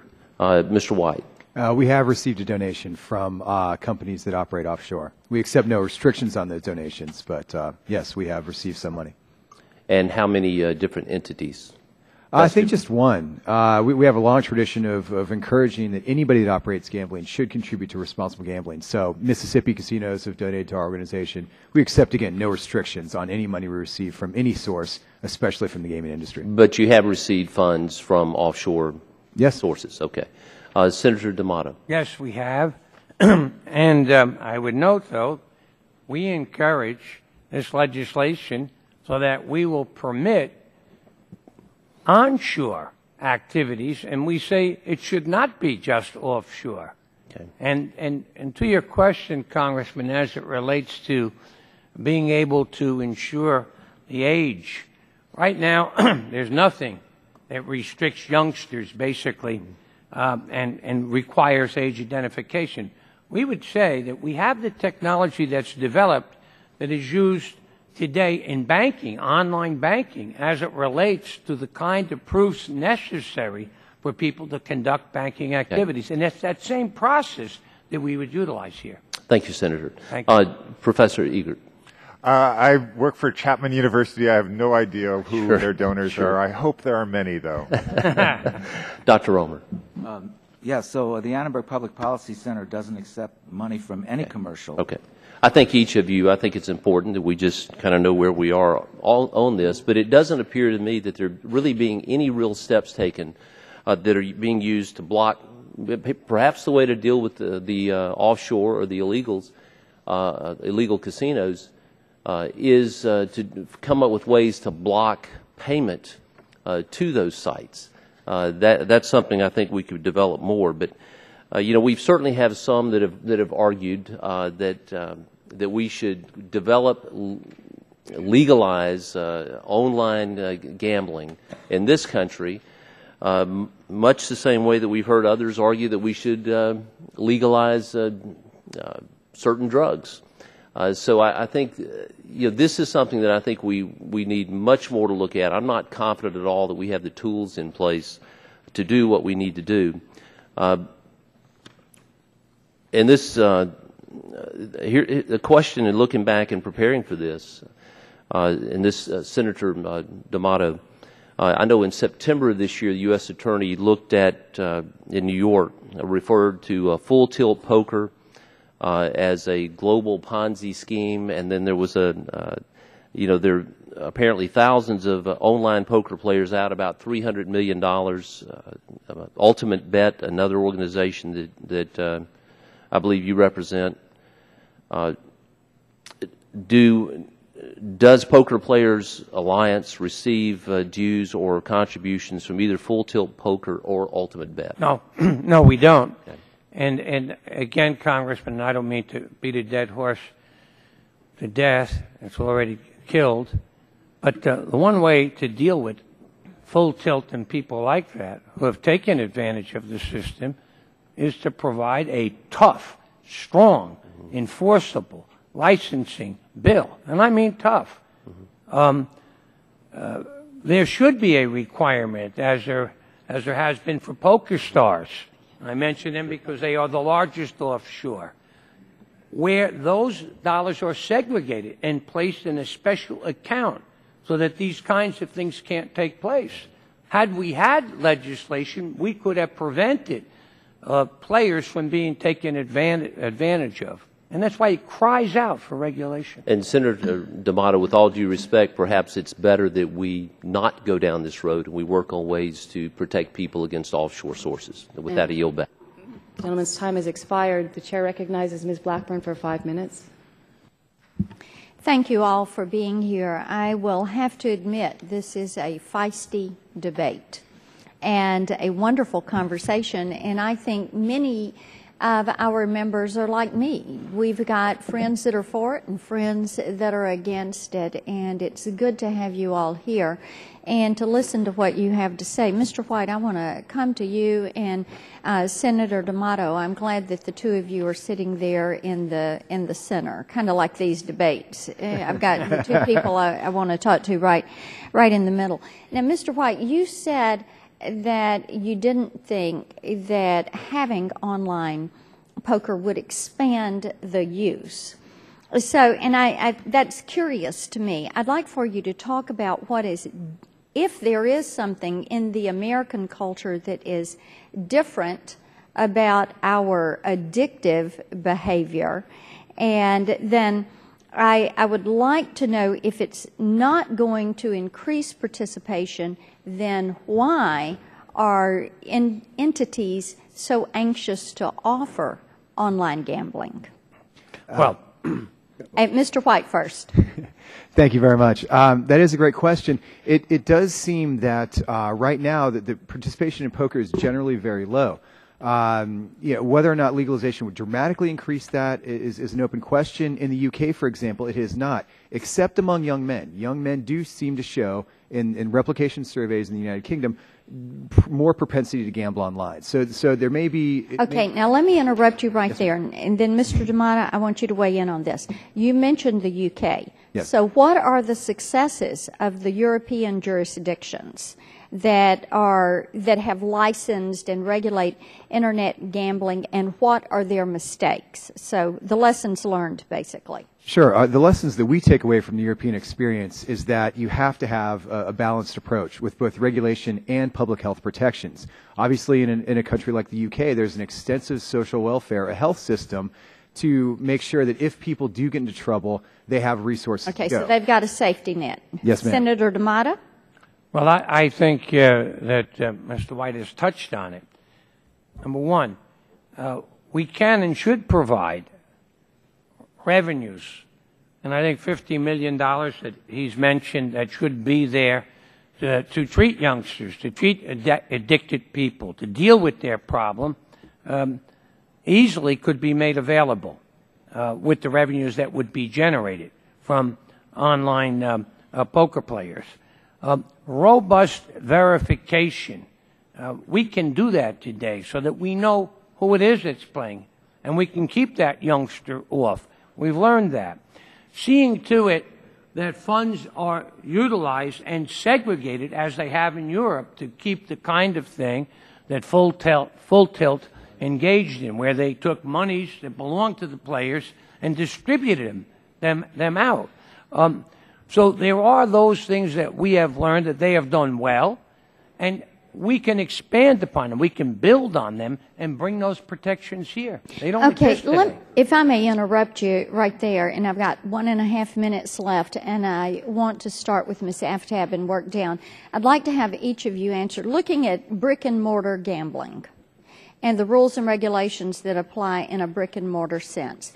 Should those same rules and regulations apply in the online sense, and should those two be paired up, and just one right after another? Yes, plus more. Because of the nature of the technology, we can do a lot more with authentication, controls, verification, so at least that much. Okay, Mr. Stevens? Yeah, we believe two different forms of gaming.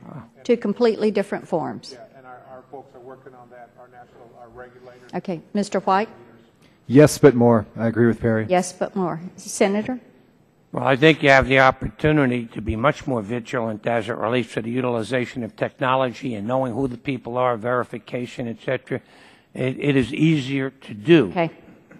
Mr. Eck? I think you need more in the internet sense, especially given the problem of bots, which I think you can't just ban. And if that's not dealt with, the internet poker is going to have huge problems. Okay. Doctor? Yeah, I think I mentioned some thoughts about how you can put things online that you typically wouldn't have in a casino, a clock, wins, losses, that kind of thing that would remind people that they're going over their limit. Thank you. My time has expired. I yield back. Thank you, Madam Chair. I thank the gentlelady, and the chair recognizes Mr. Stearns for 5 minutes. Thank you, Madam Chair.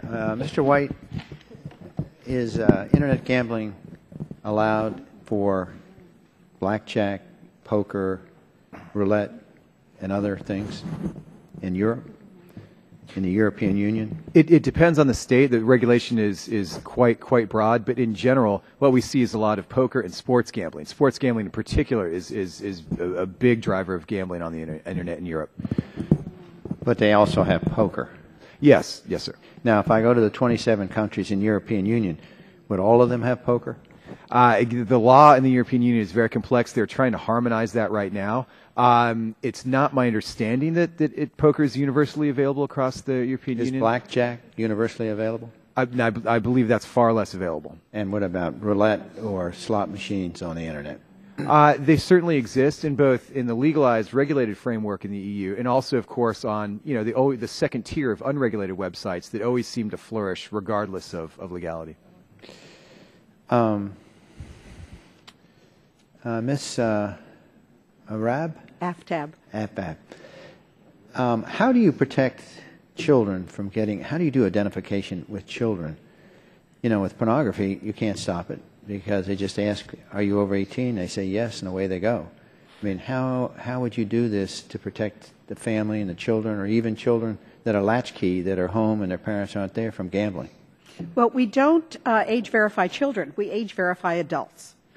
So that if the age is set at 21 and older, there are many indicators we have of someone being the age of 21. They may be registered voters, they may have driver's licenses, they may have bank accounts that have already been authenticated, they may be holding jobs. There are many other ways where they can be authenticated. How would you authenticate in this case if we made poker Well, legal? what I would do is set a goal, and the goal is we authenticate that they are 21 and older using the best methods that are available at the time, as opposed to locking into a technology that's improving. So you would have sort of a voter ID? You may use a voter ID. You may use home ownership. You may be using rental records. And who would keep that then? Who would verify and keep it There would be a up to date? third-party verification system that would be built in and required, or at least those standards that are applied. And the benefit of this is once you get the professionals who have a financial stake in this, you're going to get the best practices and the best that you can get, because they don't want kids on there. No, I know, and by but putting just like we have an E-Verify program that, we took a long time to get that working, and in some cases it's not been accurate. So you have confidence that we could set up a third-party verification for children? Yes, but not of children. I mean, for adults. But of adults, absolutely. And there's a large federal... So if a 17-year-old is working or a 19-year-old is Well, working... they may, but we know that they they're have a job? 17. Huh? So we know that they're 17 years old. So we would require whatever technology at the time would let us know that that person has been verified of being 21 and older, not just a credit card. This is not COPPA. No. This is something far more that would require several levels of authentication that this person is 21 or older. And there are a lot of those technologies out here now. And actually the federal government is now looking at, in addition to Congress, we're seeing it out of the White House and a lot of other departments that are looking at verification, authentication methods to identify who people are, how old they are, and where they're really from. I understand that you can't do Internet gambling because we passed the law here in Congress, but isn't in Nevada, aren't they doing on BlackBerries that you can, right now, you can gamble intrastate? In other words, if I'm in Nevada today, can I gamble off my BlackBerry today? Yes, sir. You can gamble. Yes. It's called remote gambling, and it's almost a wireless form of gambling that is allowed. I can bet money. Yes. So how can that? Since the law said you can't use your credit card, you can't use deposits, you can't use money transfer. How can Nevada? It's a little bit. Think of it a little bit like off-track betting, or even more so like having a telephone account for a state that allows horse racing, where you can call in your bets. This is essentially the same sort of system where it's regulated within a state or within a property, but you're able to use a wireless device to access your account and place a wager there from within that property. Now, how does the authorities in Nevada protect children from picking up their parents' BlackBerry and gamble? Well, it's not BlackBerry. It's a specific custom device that's available. It's treated almost like a gaming device. Well, let's say the parents have that device, right? Even on the dining room table. How do they? What she indicated is this identification program. Do they have that in place now? I'm not an expert on this, but again, I think Nevada has recognized you have to use both enforcement and prevention. Yeah, to my knowledge, they do not have an age verification system in place, which is one of the reasons we need this. We have a problem that I believe only you can solve, because there's nothing out there now. There's no systems, there are no best practices, there's no baseline to keep kids off, to help parents with this, to deal with senior citizens and scams, helping law enforcement do what they need to do. Right now, there's nothing. Yeah. We need to do something. And with due respect, when we're looking at ways to control what money's being spent, that's what UG is all about. And unfortunately, in the same way kids can get around all these issues, a lot of the people who are trying to gamble can too. They pretend they buy towels, they do it miscoded, and they're able to use the financial systems to do this. Thank you, Madam Chair. Thank the gentleman, and now recognize Dr. Cassidy for 5 minutes. Thank you, and may I begin by wishing Madam Chair a happiest 29th birthday. I thank the gentleman very much. Mr. White, did I hear you say that you don't think that if this law passes, that there would be an increase in Internet gambling in the United States? Well, not necessarily a significant increase. Now, I got to wonder why Google ads are even purchased. I just say recently I was looking at the Minnesota Vikings versus football team, and all of a sudden on my sidebar I had all sorts of things about Minnesota. Did I want to take a vacation? Did I want to do this? Did I want to do that? Right. Now, why is somebody buying that? Number one. And number two, my intuition is to think you're wrong. There was a large settlement recently in which Google is paying the federal government for running advertisements for overseas pharmacies. Mm-hmm. So that tells me that somebody thought Google was effective enough advertiser to purchase for overseas pharmacies. Why would that not yield a significant increase in gambling? Well, and certainly we may very well be wrong, and I think that's one of the reasons why we're calling certainly for health-based research, because it is very unclear. But the experience in other jurisdictions seems to suggest that those people that gamble online who are prone to and want to gamble online are already doing so regardless of the legality of the law. But certainly, yes. I mean, we have grave concerns that... Well, see, just because I have limited time, it reminds Yes, me of blue laws. I think I know from my medical training that if a county has a blue law, it still has alcoholics, but it has fewer drinkers and therefore fewer alcoholics. In effect, this is a blue law, correct? Yes, sir. Ms. Aftab, do we have data on the prevalence of underage gambling in countries? I don't know, I'm asking, I'm not advocating or challenging. Prevalence of underage gambling in jurisdictions in which they do require the sort of verification you're describing? Yes, and it's in the report that we put together with Dr. Sparrow, so to the extent that's entered into the record, we have it there. There are certain countries, in particular in the UK, that have looked at the capability of locking kids out by requiring age verification systems that work, and they have been very, very effective. So it's out there, and it's getting better by the minute. Mr. Eggert, I really liked your testimony, man. I kept on reading your testimony thinking, if we think we can restrict any sort of superbot or some smart kid from gaming, excuse the pun, system, your testimony suggests to me that we cannot. There's going to be some kid who has got his buddy right there, and he's going to be typing in, the buddy's going to be typing in what all the cards are. And so even if the bot is not resident upon the computer which is accessing the internet, it is nonetheless telling them what bet to place. Reasonably speaking, is there any way to restrict data mining to find weaker players, super bots to play, etc.? Well, that's actually an interesting question. The recent American Gambling Association white paper addresses that very question. And in the text of the paper, it says, you know, sites can ban bots. But if you look there's a footnote that says if somebody is using a bot to guide them, so the bot isn't playing, but it's somebody playing with the bot giving them advice, there's no way to restrict that. I know of no way to prevent somebody from having a bot on one computer telling them what to play on another computer. And so this is a huge problem for the industry, to the extent that legal industry or illegal, in that recreational gamblers don't want to go on their poker site and get killed by somebody using a bot. And that's going to happen more and more as bots get smarter and smarter. There are international competitions now to design the best poker playing bot. And they're doing a darn good job. And they're just going to get better and better until they can beat anybody in this room or almost anybody. Even Joe Barton? Even him. Now, does anybody have so once we put the imprimatur of government that this is an okay activity, and therefore Google and run a sidebar when I say I'm going to go visit Nevada and to see Yucca Mountain, and instead I got a lot of places to go gamble, or internet. Is there any way, how would you address what Mr. Eggert just spoke of, how these bots are going to be basically ripping people off legally? Yes, ma'am. Well, right now on brick-and-mortar casinos, you have card counters. Yes, but the house watches for those and throws them out. The house watches, but the online sites, if they're well done and operated correctly, can watch for a lot of that as well. But if I were designing such a super bot, I would get it so it would win only 90% of the time. Every now and then it would fold on a full house or something such as that. But once you're dealing with full authentication and you know who everyone is, it allows you to start tracking patterns. And what will happen is part of what we're doing now on the Homeland Security grid, the energy grid, we start sharing the information scrubbed of where the problem occurred with other companies across it so that you can improve your skills in that way. So before we pass this bill, do we need to have the permissive legislation to allow that data sharing?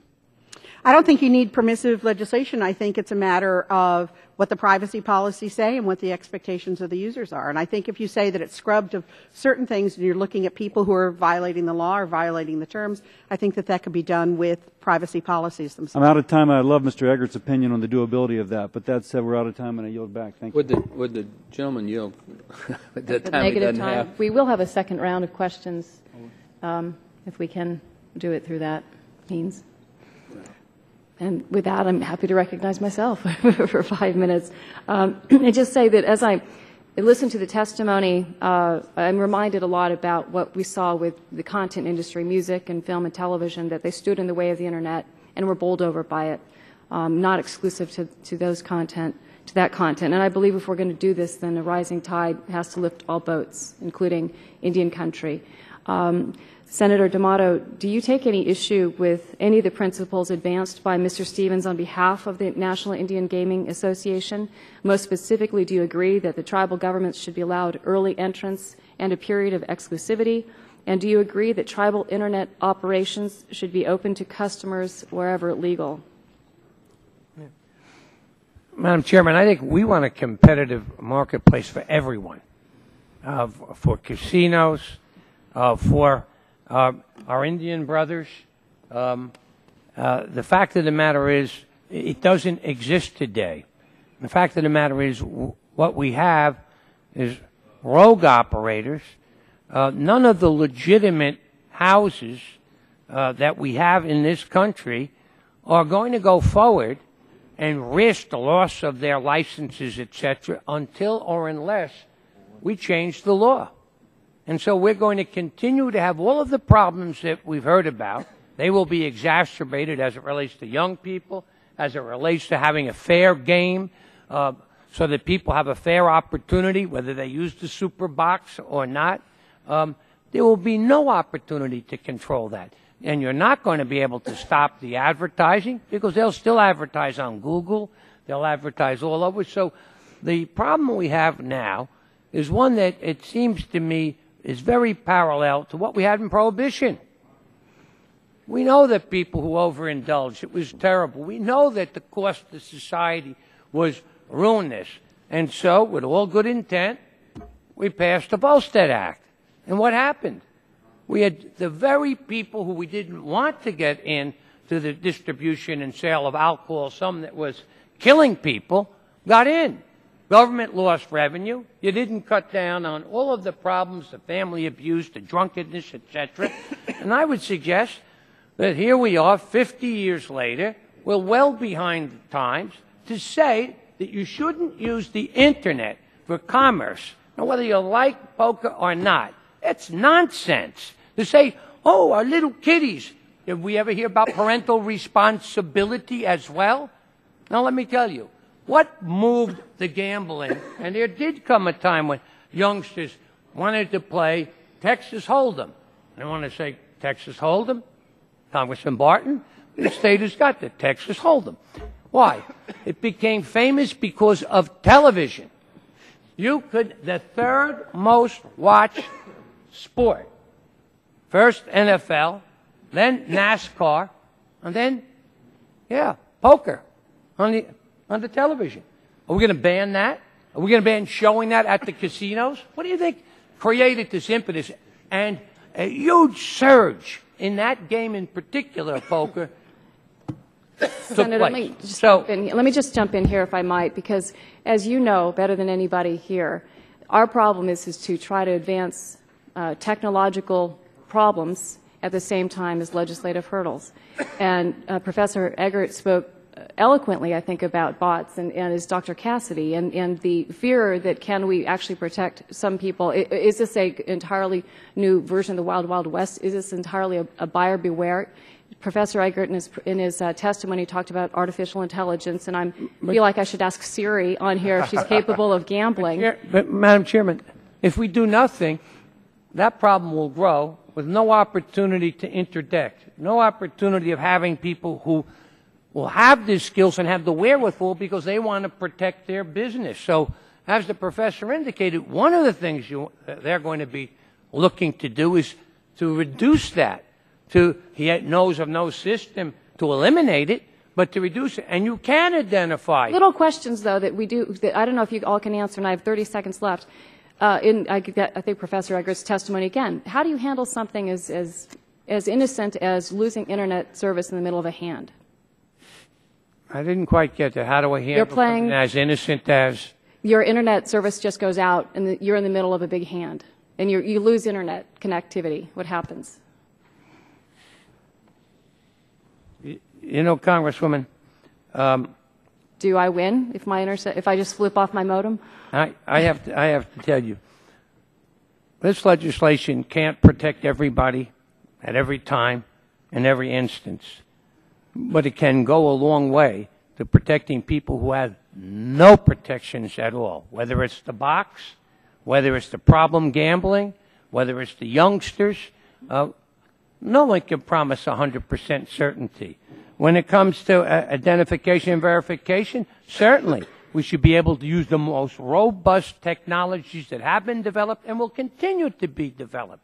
But there's nothing perfect about this legislation. It will be imperfect, but a heck of a lot better than doing nothing. All right. I thank you, and my time has expired. I'm pleased to recognize Mr. Butterfield for 5 minutes.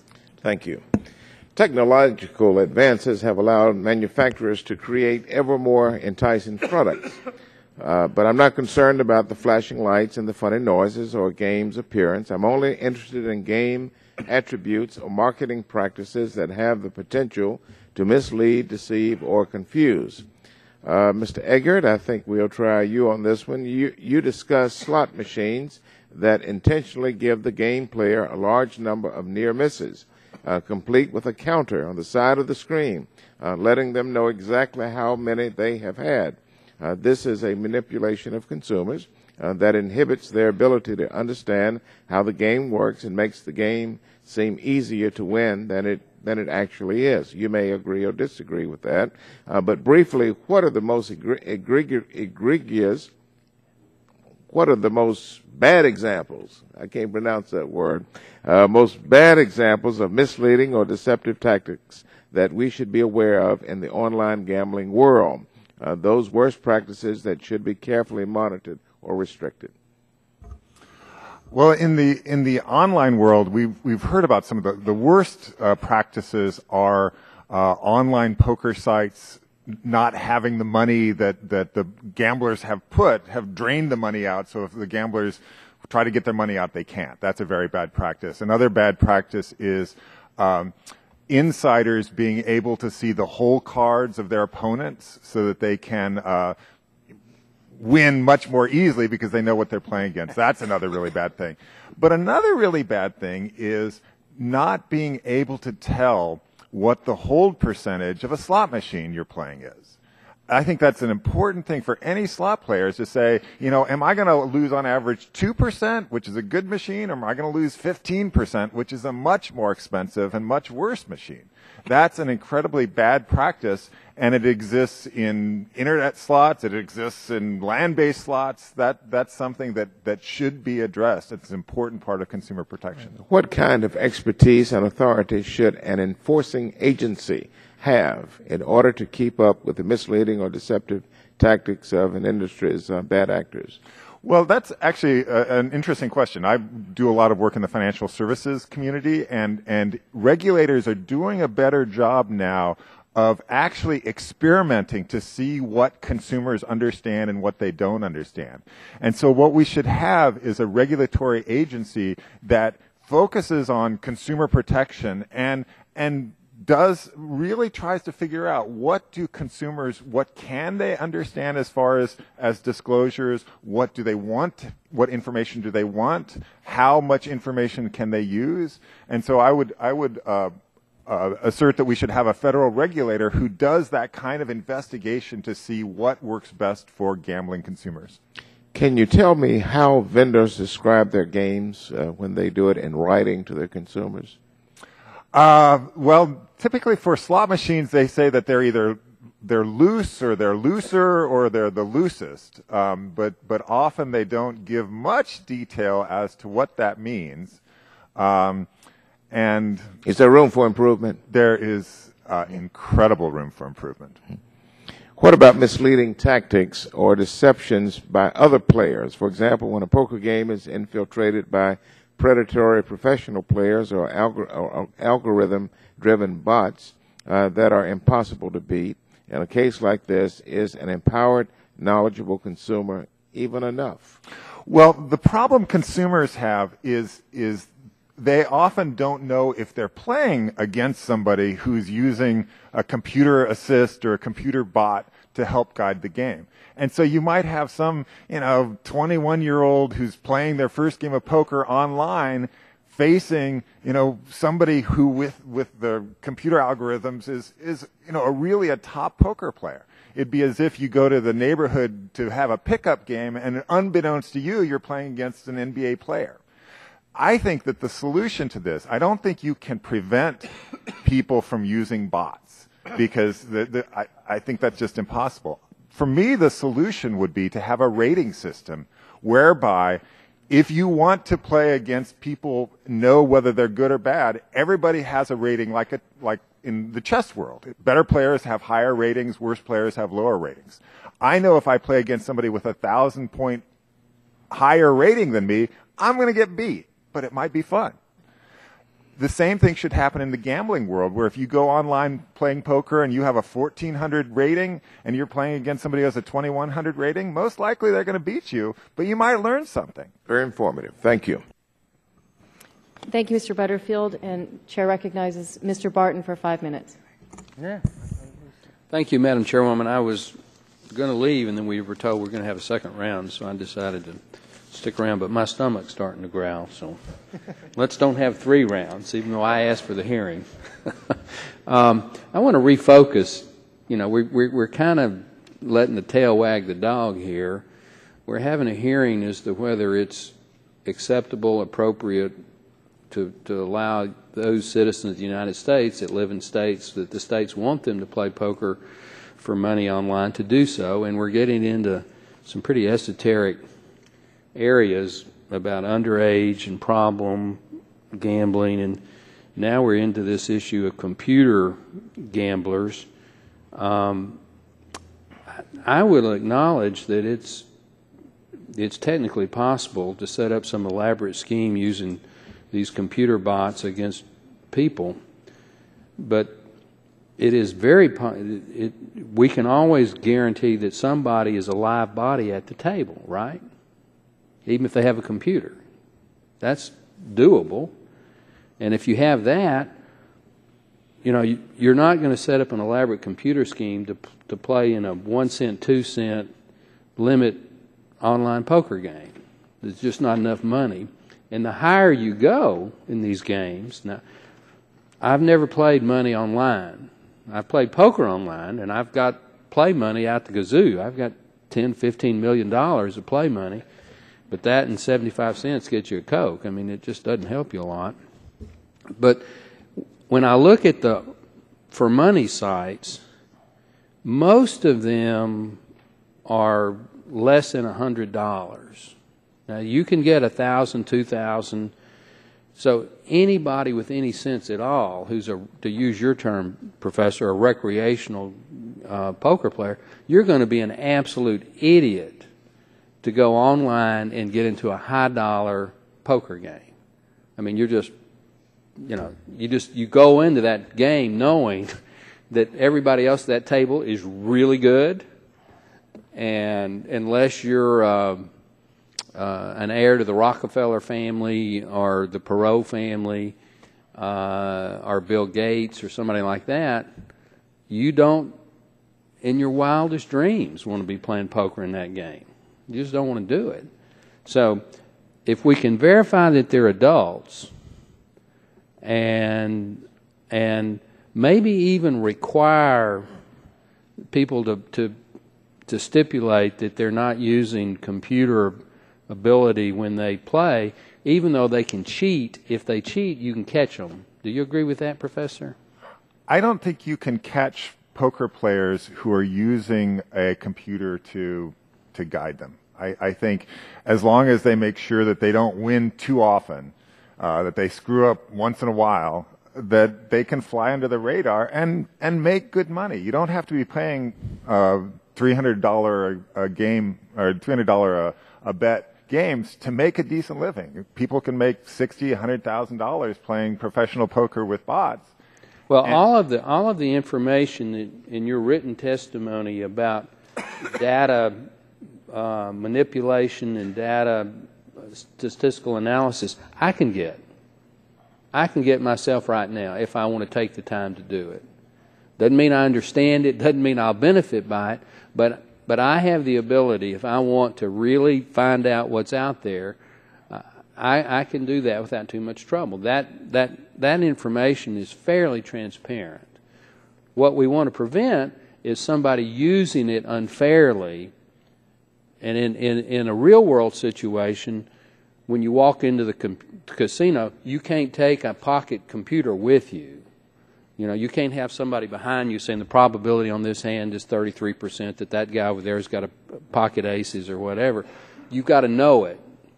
On the computer, you can get access to it, but there should be ways to verify with the current technology if somebody is routinely beating the system, we can flag that, and then we can outlaw them. We can put penalties into the bill that if I use computer analysis routinely at all, I can be banned from that site, I can be penalized, and I guess if the committee wants to, we can throw them in jail. So, I mean, that's not a reason not to do it. It's something that we need to work on. It's something that we need to be aware of. But because some computer whiz kid at MIT develops a program that they think can beat the system, if we're aware that they've got that program, eventually we're going to catch them. Do you agree or disagree with that? I disagree with that. I think of the chess world. You know, if don't tell me. Chess is perfect knowledge. Everybody knows on the chessboard where the pieces are. When I sit down at a poker table, I know my cards, I know the cards on the table, and if I'm really, really smart, I might be able to infer what Senator D'Amato has and you have based on the way you bet. But I don't have perfect knowledge. That's why poker is such a great game. It's a game of skill, it's bluffing, it's probability, and it's reading people. But it's not poker knowledge. This is not chess. But if you have a poker program that plays as well as some of the best players in the world, and I use it, are you going to? How do you tell if I'm within using a program? an hour, everybody at the table is going to know that. How will you? How will you use know? it for a week? The people that are monitoring the site, if it's legalized and regulated, are going to know it, and you're going to be banned. How would you distinguish between me and a really good player who's not using the program? I'd call you up and talk to you about 15 minutes on the phone if I'm the regulator and ask you a few basic questions. I'd find out pretty quick what kind of a poker player you are. I could do that right now, actually. I think that you're and I yield back.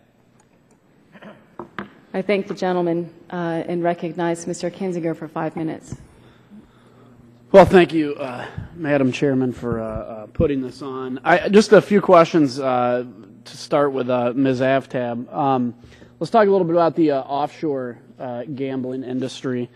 And I apologize if you've been asked this already.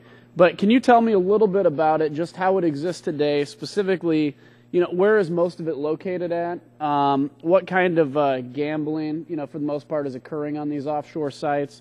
And what kind of protections do these offshore sites have for players and particularly for minors? I can just, if you just want to talk in general about it, and then we'll go from there. Thank you very much. I hate to keep referring to our report from the Kennedy Center at Harvard, but it does address these things.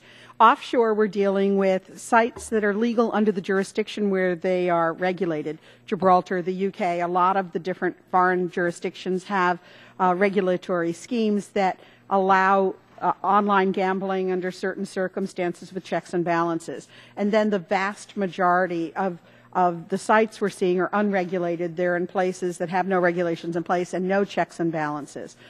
So when you're looking at a well-regulated scheme, they keep kids out by requiring adult verification and authentication.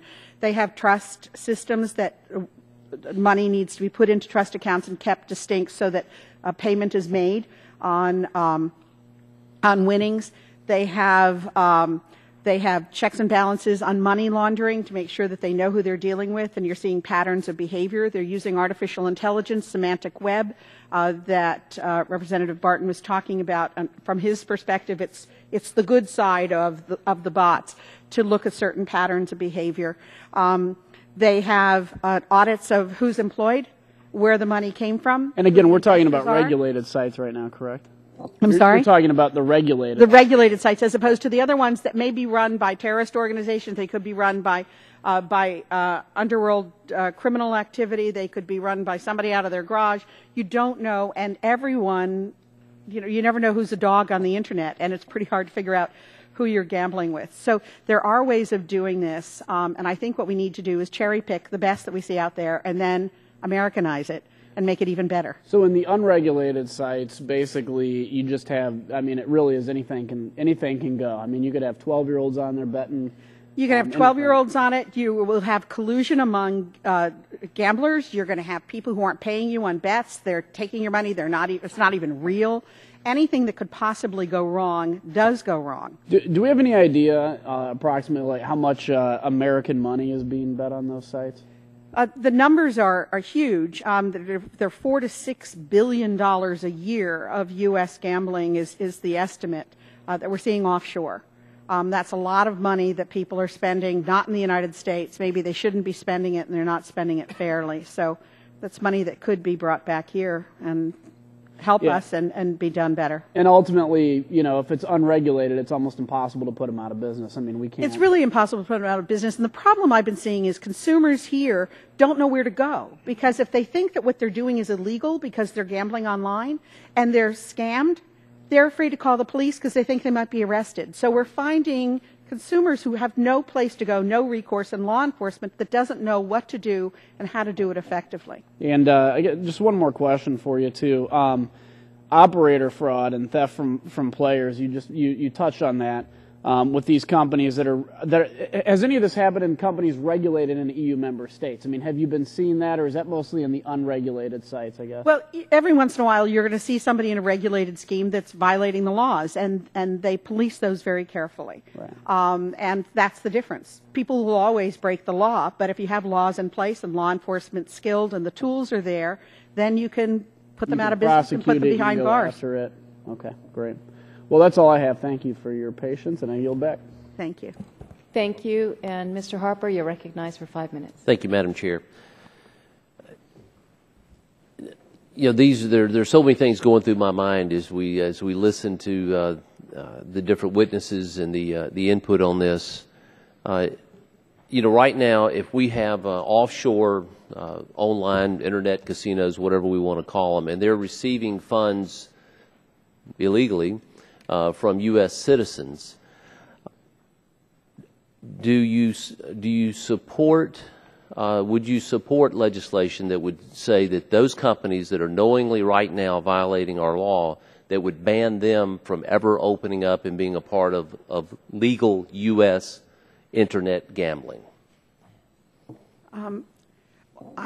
I will answer for myself, but not necessarily for Fair Play USA, because I don't know what the answer is. Sure. And as far as I'm concerned, if you're violating the law, you shouldn't be allowed to engage in a licensed and regulated regime. Okay. In the same way you couldn't open a casino, brick and mortar casino, if you're a criminal, you shouldn't be able to do this either. Mr. Stevens. Yes, sir. We'd be supportive, absolutely. Okay. Mr. White. We don't have a dog on this fight. We're neutral on legalized gambling, so our organization has no opinion on that. Well, then I'll ask you personally. Personally, yeah. Do you have an opinion personally as to whether or not a company that has been conducting technically illegal activity offshore is now going to want to come in and be licensed to do this in the United States? Yeah, if they are breaking the law, it certainly seems that they'd be unfit to receive licensure under the general gaming statutes that we have. Thank you. Senator D'Amato. If you violated the law, you should not be permitted to have a license. Okay. Mr. Eager. I also agree that if a company has been intentionally violating the law, I don't see them as a fit gambling operator here. Dr. Romer. Well, I mean, all of them are violating the law as far as I can tell. So I think there have been some agreements with some of these companies to acquire, back taxes and so forth. Okay. That might work. Thank you. Mike, Congressman. Yes, sir, Senator. They're not really all violating the law. That's a very real question. Okay. And indeed, I think the court, the Fifth Circuit, indicated that the Wire Act, Sure. which really creates the violation, has not been violated as it relates to playing poker, but rather that Wire Act was intended for sports gambling. Mm-hmm. So I think there's a legal distinction. Now, some are still battling that out. It hasn't gone up to the Supreme Court, but that is the highest ruling to date. And I certainly am aware of that conflict that's there. Sure. Professor Egert, if I may ask this, and I'll just read a little something here and then get your thoughts on it. In 2007, Jeff Schmidt, CEO of Authis, a provider of identity and security-related products, testified before our committee. Mr. Schmidt certainly is recognized as an expert on these issues on online identification and authentication. In his testimony, he stated, and I quote, "Age verification and determination of geographical location simply cannot be done reliably over the Internet." And I would ask, has technology changed and improved to the point where that is drastically changed since 2007? And do you agree with Mr. Smith's assertion regarding age and geolocation verification? Well, that's actually a good question. I'm not sure I'm the proper person to answer that because I haven't really studied age verification in Internet search. So I wouldn't want to hazard an opinion without doing more reading on that. And I know that Ms. Aftab, you would agree that it has changed or has improved, would you not? Yes, it's changing radically and very quickly, and all of us are now carrying around devices with GPS capability on them all the time, so that it has changed greatly. And as I was part of the task force that said you can't authenticate kids, but you can authenticate adults, so that question needs to be asked in the right way when we ask about age verification of adults. But if you're doing that, can a person still not sell their information or share that with someone else, or it'd be stolen? They could, but if you're using biometrics along with it, that would require that when you log in, you are authenticated as you, and that has been verified through some regimen that has been approved. I think we can really get there, and we're getting there across the board on a lot of other areas. If we legalize Internet gambling in the United States, there will be obviously cost associated with that. So what will prevent someone from saying, well, it costs me more to use what's the legal Internet gambling here. I want to still go offshore. What's going to prevent them from still doing what they're doing now? Well, now you're going to have a lot of big players in the fence.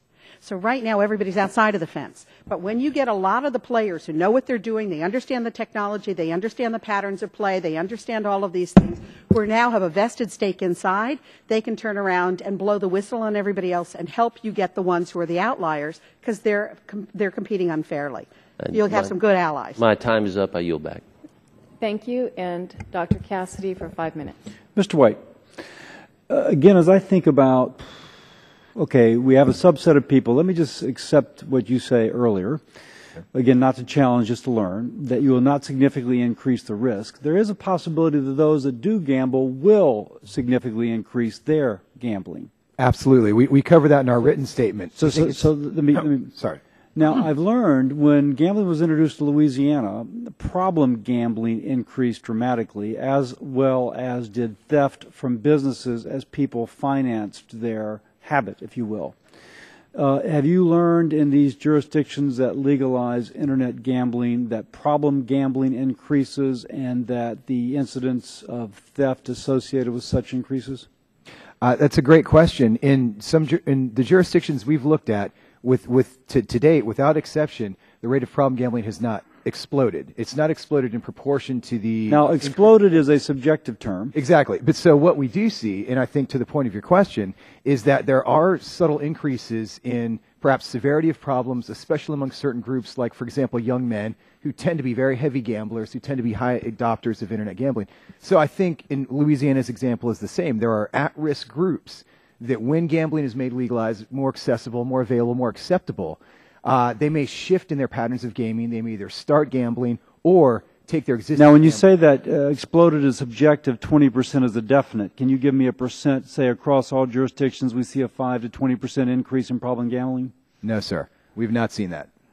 Do you have a percent? I'm asking. Oh, in the United I'm making up a number. Absolutely. I apologize. Yeah, in the United States, it's gone roughly from 0.5% to around 1% over the last 30 years in terms of pathological gambling. So that's a large percentage increase, certainly. See, my local DA told me that the amount of theft associated with it had increased significantly, not a definite number, but after gambling was legalized, the amount of theft, in fact, they stopped investigating it because it was, so much of a problem. That is absolutely 60% of problem gamblers will commit a white-collar crime to finance their gambling. Okay. And as more and higher stakes forms of gambling are available, they may be driven to more severe crimes because they're chasing more and more money to Okay, let me ask Dr. Romer, Mr. Eggert, first you, Mr. Eggert.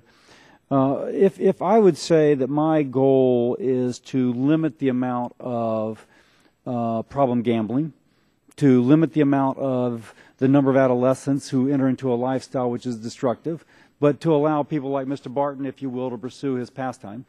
Mr. Eggert, do you think that this legislation is a positive in terms of pursuing that goal, or do you think it is a negative? Well, first of all, I'm not a problem gambling expert. I'm a consumer protection expert. I think that there are good things about Internet gambling where you can put in harm minimization strategies. I don't think that there's a good study out there that shows whether that has a net benefit or a net harm. So what about consumer protection? Do you feel like this legislation is a negative or a positive for consumer protection? Well, I haven't seen any legislation yet that has what I consider strong consumer protection. I think if we had legislation with strong consumer protection, that could be a net positive. And then the very fact of legalization, which some folks suggest will allow it to be increased consumer protection, you are not convinced of. I'm sorry, could you repeat? So some folks I'm hearing say just legalize it, and inherent in legalization will come consumer protection. I think that you have to build in strong consumer protection. Dr. Romer, again, let me ask you. Do you think this legislation in particular, I gather from your testimony, you actually think this legislation or some legalization would be beneficial in terms of the problem of adolescent gambling? I think it would if certain safeguards were put in place, the kinds that have been suggested, because the Internet is a place where you can alert people to problems while they're gambling. You could cut them off. And we could also examine, I think the bill that's currently proposed suggests that we could make public the records of these gambling companies so that we could see, are they making disproportionate profits from... So go back to Mr. Eggert's comment. He wants to see that sort of thing on the front end, not kind of retrofitted on the back end. Do you think that such legislation should have that sort of transparency built into it on the front end? Yeah, I think consumers ought to know what their chances are of winning on a particular site, and if it's very difficult, they ought to know that. Yeah, they ought to know the odds. Okay. So, and I haven't read this legislation so critically. You may not be an attorney. I hope you're not. Congressman, we would have no problem in supporting legislation that clearly called for the kind of thing that Kurt Eggert suggested, and that is that there be identified what percentage does the House keep. If it's 3% on a game, 2%, whatever it is, no problem in establishing that. That's great consumer protection and putting it out there before they pull that slot. It's not a slot, but before they deal those cards. Yes. Okay, I'm out of time. Thank you. I yield back. I thank the gentleman, and I'd like to thank our panel very much for being here today. You've been very gracious with your time and helpful and enlightening with your answers. I look forward to working with all of you again as we continue to explore the issue of Internet gambling. As chairman of the subcommittee, let me be clear about two things. First, we're going to be very thorough in examining a wide range of issues related to Internet gambling before coming to any conclusions. And secondly, at the end of the day, we're going to do what is best for American consumers. I remind members that they have 10 business days to submit questions for the record and ask the witnesses to please respond promptly to any questions they might receive. The hearing is now adjourned.